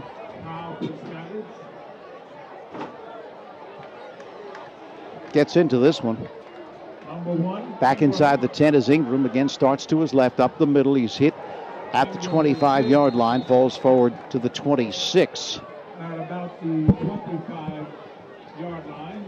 Though Trenton Central coming off an impressive drive the last time they had it, but just could not turn it into points. First and 10 for the Tornadoes. Millville wins that game over the Prep, 25-23. That's a big one. Big. Again, if I wasn't here, I'd have been at that game right now. Yeah. And last week you would have been at St. Joe's Holy Spirit, right? Probably. Yeah. Yeah. Yeah, those big games are fun to watch. It's the best time of the year. I love football season. It doesn't matter. It's the greatest weather. It's the greatest sport. I love it. Taking the snap. McCray from the quarterback position circles the end and picks up. See where they're going to mark it. Mark it at the 32-yard line. So picked up some, we'll call it 6 yards. And McCray is quick getting to the outside. Yeah, he's quick. He's probably quicker than Ford. Ford is more powerful and throw the ball further downfield, but that does give him that advantage of quickness at that quarterback position. 2nd and 4. The give inside, not for much. Richardson gets the call and got an injured player down for Trenton.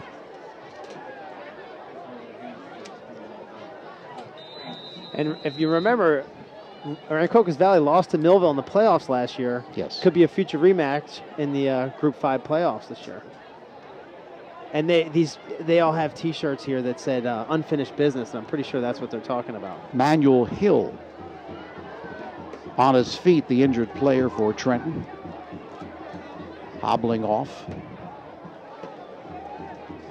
I like that, unfinished business.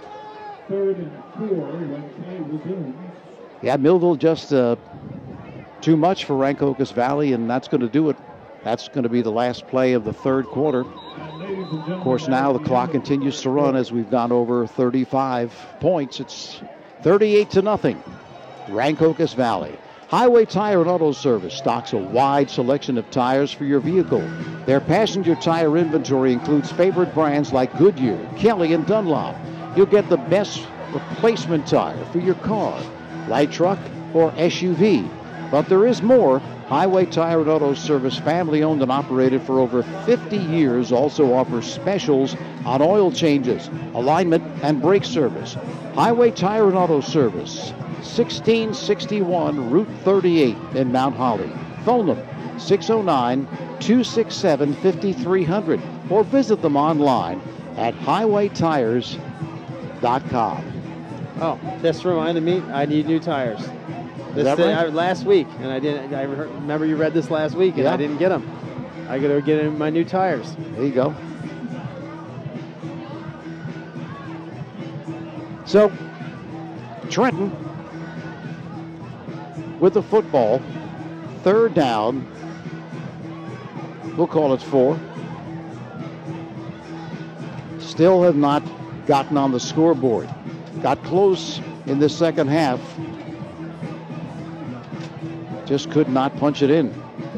Well, this is going to put them at 1-3, right? And they're getting their lesson right now in discipline. And I believe that these teams are about even athletically, but the discipline and the gelling of a team that's had a lot of continuity from a coach that's been there for a very long time. Quick pitch to the right side, too high for the intended receiver. That's showing. It shows on every play.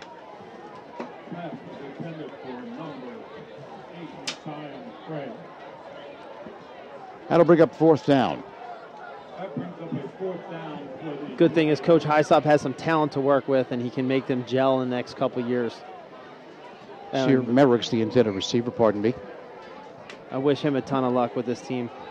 Maybe you could call Jay-Z and an ex-Trenton guy and see if you can get some some uniforms and some cool stuff. Yeah. That's a neat thing to have a graduate like that of your school.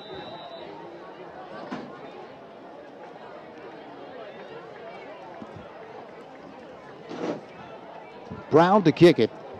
Had trouble. Great snap this time. Kick is away. Bounces down at the 42-yard line. They're just going to let it roll out of bounds.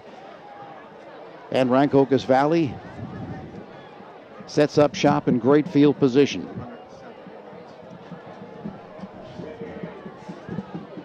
And in the fourth quarter, Clement has 107 yards right now on rushing. Still, he's holding his hamstring a little bit, but he's standing with the training staff right now. But he hasn't played. He's played like that. Hamstring's been quite healthy. Story tonight has been Mangine and, of course, Condris. They've had a tremendous game, both of them.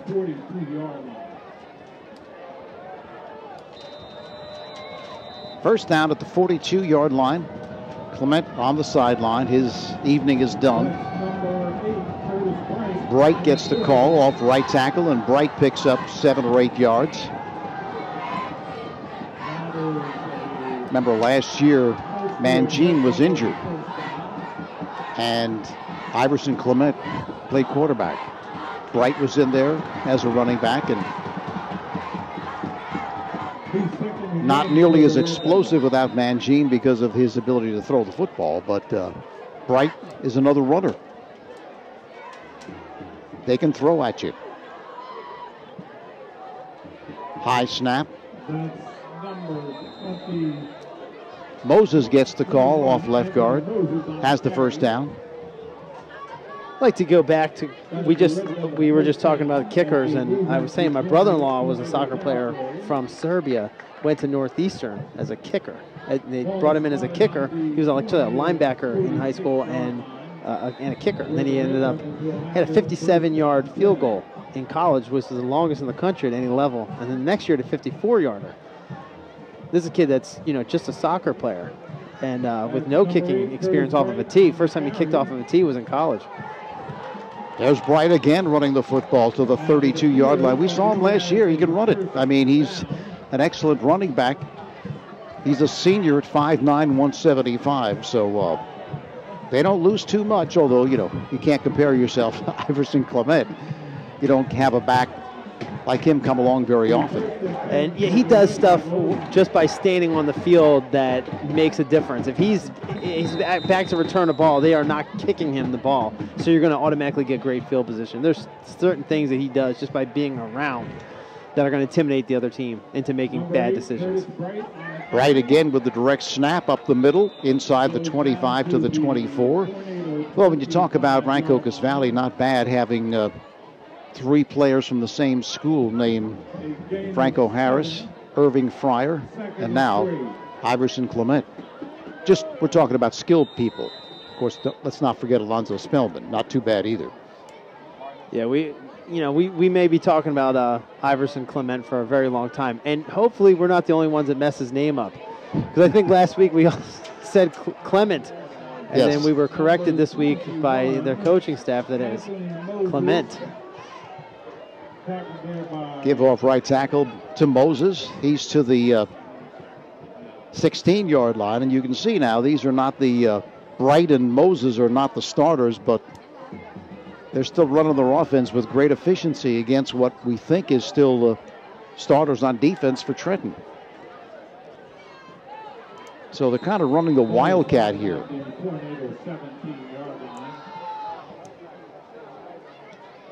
Again, Bright with the direct snap off play action. Veering to his left. And they're winding a lot of time off the clock right now, too. That's good. Keeping the ball within the hash marks and just winding the clock down. Yeah, it doesn't stop for anything other than timeouts and scores, so they're just doing what they want to do here. Just trying to get the game over with. The outcome is not in doubt.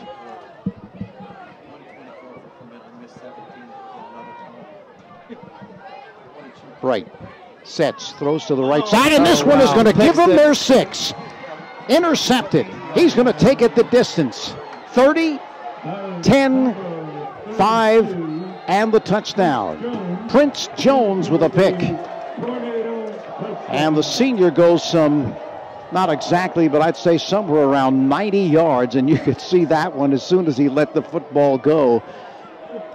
Not a good decision. No, it was a long throw to a short pass. It was it's a low percentage pass, and when you have that much distance and you're running that hitch route or an out route there, it has to be thrown really early before the guy turns and looks at you.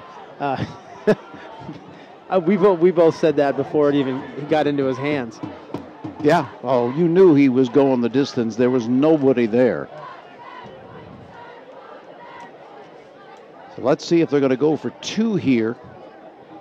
38-6 now.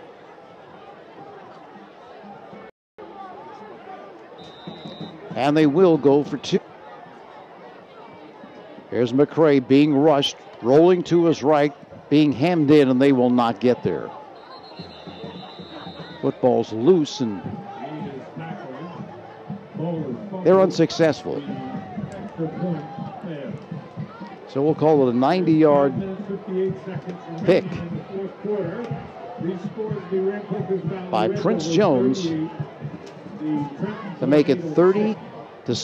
In this Mount Holly Pro Day is an annual not-for-profit event established in 1998 as a way to financially support area youth programs. Everything from Pop Warner football to the Mount Holly Library. 21st annual Bill Gordon Mount Holly Pro Day is coming up in May. Check out the details online at onlc.com/Pro Day. So Trenton finally gets on the board defensively. Jones picking off Bright for the touchdown.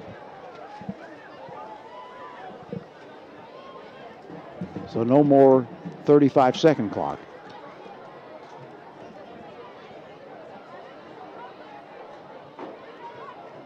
So clock back to normal now as we move under 35-point differential.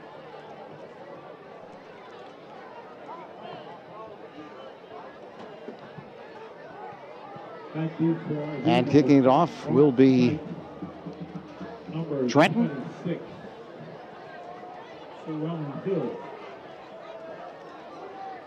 The pro day, that sounds like an NFL workout. Yeah. Like use the same terminology. It's will kick off for the Tornadoes.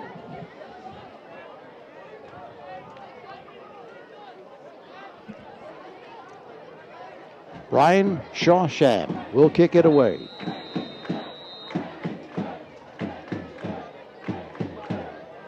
Along the ground, that's going to go out of bounds, and penalty marker is down. Red Devils will take possession at their own 40. And the Red Devils will have it. 5:58 remaining in this game.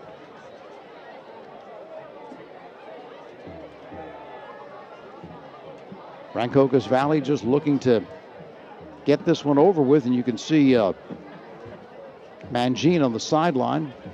So his day is done.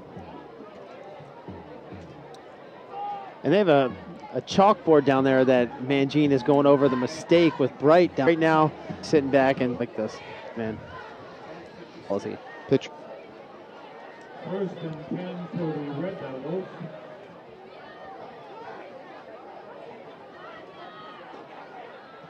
Give off right guard. Here's Moses. Number 21 on the carry. Gets the call. Moses picks up a gain of about 7. That makes it second and correction. Pick up a gain. Here's Casey Conley is in there at quarterback. Second and 7.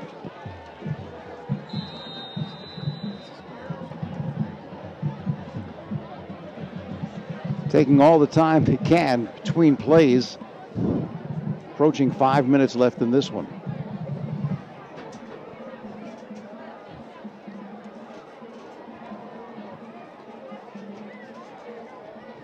(38-6). Rancocas Valley. Conley going to keep it himself up the middle. Has room to the 47, 48-yard line before he stood up and thrown back. That's number 14, Casey Conley, on the carry. That'll bring up third and a couple. Third and 2. This is the first time I've seen any of the Rancocas Valley players sitting on the bench at all. They were on their feet the entire time. Nobody took a seat at all. Probably have very good, a disciplined team like this probably has a very good off-season training program. Probably stay together in the weight room a lot. They look very strong. If you go down on the field, they look like big men. They don't look like little skinny kids. These kids they're in shape. It's not like when I was in high school. I don't think we all look like kids to me. These guys look like men. That's number 4, Mark Sykes gets the call up the middle, trying to pick up the first down on a 3rd and 2, but he's not going to get there. That's going to be 4th down. So 4th down now, as he loses 2 or 3. And then I walked past Coach Houseman, and I felt like a midget. The teams that this team is not just on paper. I was looking at the numbers of the offensive line. They look 205 or whatever. I mean, maybe it's because the uniforms and cleats, but they look a lot bigger on the line than 205. 190. Oh, that's a receiver. Left tackle 190, 220, 185, 165, 210. They average under 200 pounds easily, and they're that effective. And they really shredded up this 300-pound line of Trenton. Rancocas Valley calls a timeout. Going to get a delay of game penalty, but that was an intentional winding the clock down. Over the years, Third Base Sports and Trophies has grown into one of the leading companies on the East Coast in providing all your trophy and apparel needs. Located on Hollywood Avenue in Cherry Hill, they provide one-stop shopping to their customers with outstanding quality, service, and affordability. Open Monday through Friday from 9 till 5 and Saturdays from 9 till noon. Phone 856-665-0114. Remember to stop at Third Base on your way home. 3:16 remaining. in this ball game, and afterwards we'll look to catch up with Coach Dan Hausman. I'll stand on my toes when I go down there this time. Okay. I don't want to look intimidated like I did last time.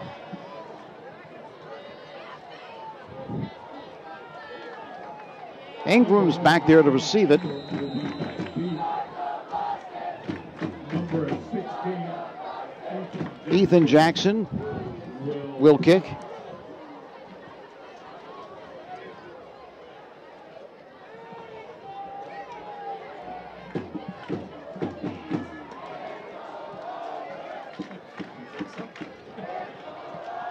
Kick is high, angling to the right sideline and out of bounds.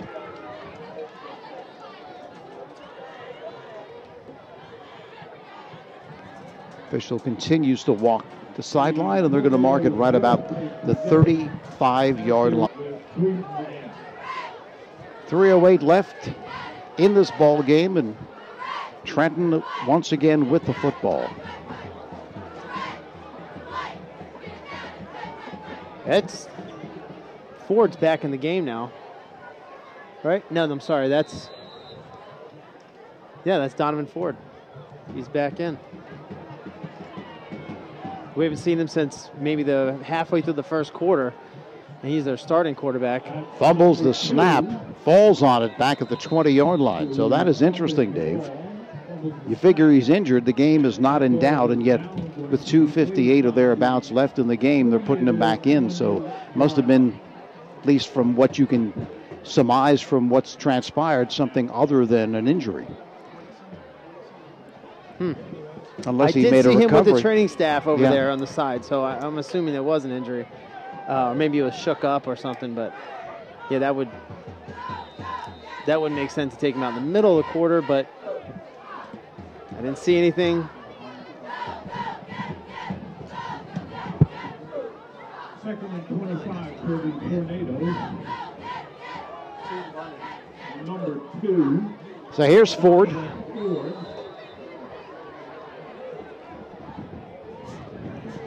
Up the middle. Brings up a third down. That'll bring up a third down and 16.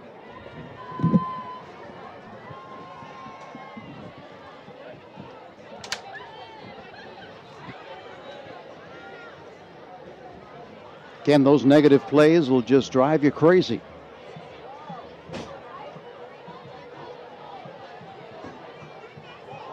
The snap. Ford looking to keep it himself, and nothing at all.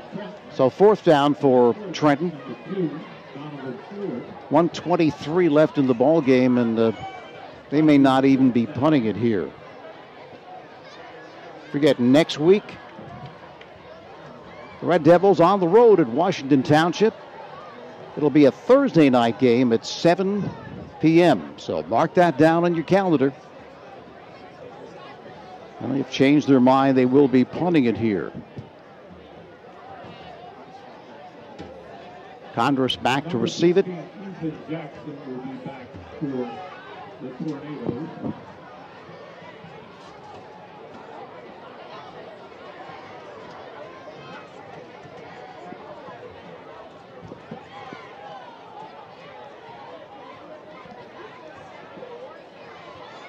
The snap in the boot. Bounces down at the 48-yard line. It's going to roll dead at the 47-yard line. Down on the Red Devil 37-yard line.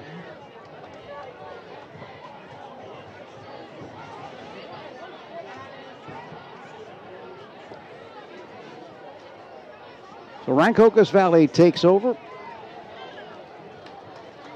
And that's going to do it. Ladies and gentlemen, that is the end. That is the end of the football game. The final score, the Rancocas Valley Red Devils. Rancocas Valley winning it in convincing fashion once again. Congratulations to the Red Devils. 38-6.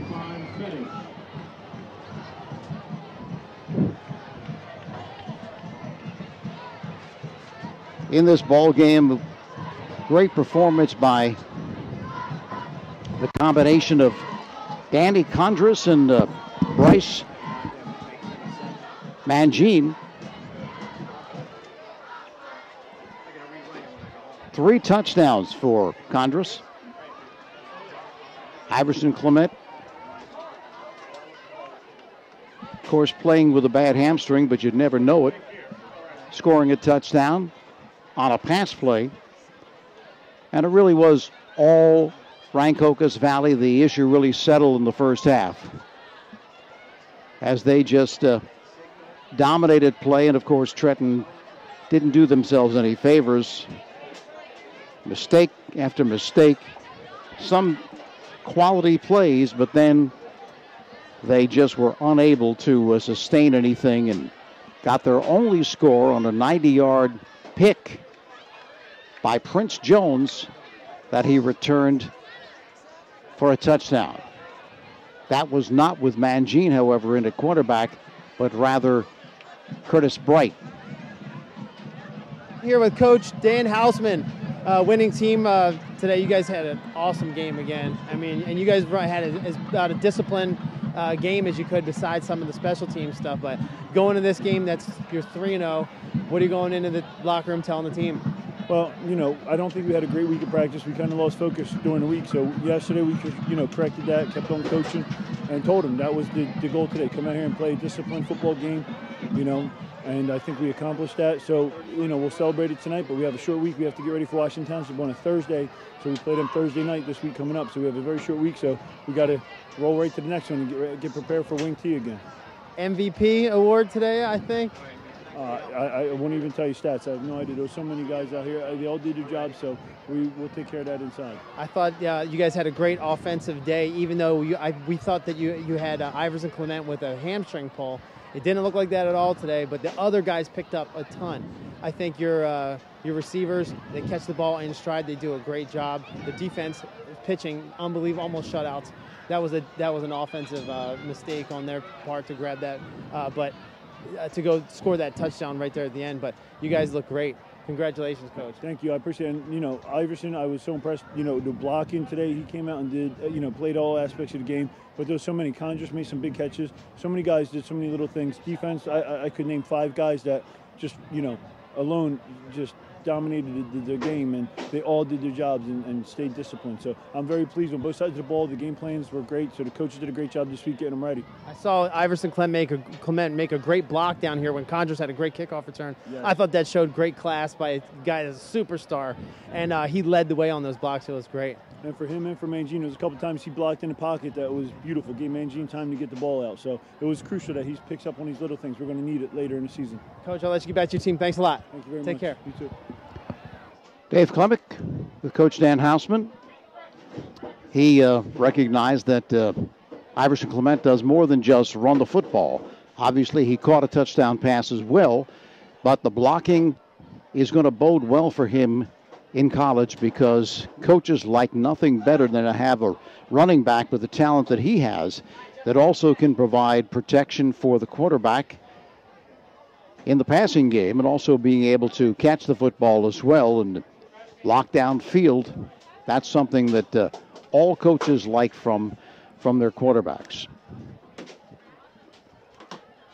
So once again, Rancocas Valley winning it in convincing fashion. Just heard from Coach Dan Hausman.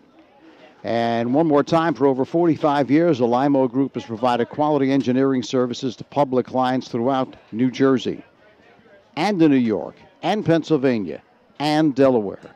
Many of these clients have used Limo Group services for years, and the firm has received many engineering and planning awards for municipal and state projects.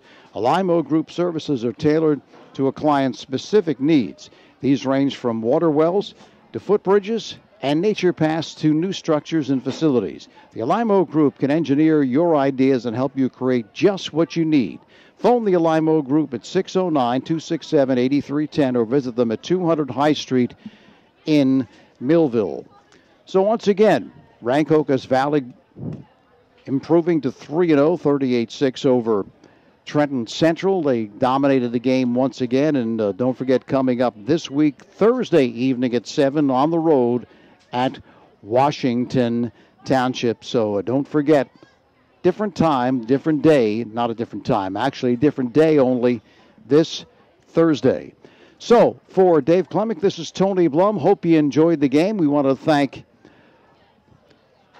Mike Wolverton with the video. We want to thank Prime Events for producing this game, and also we want to thank everyone that has anything to do with Dean Mikowski, of course, anything to do with his broadcast, because we couldn't do it without them. Once again, for Dave, this is Tony Blum. Final score, 38-6, and we'll see you again Thursday evening at 7.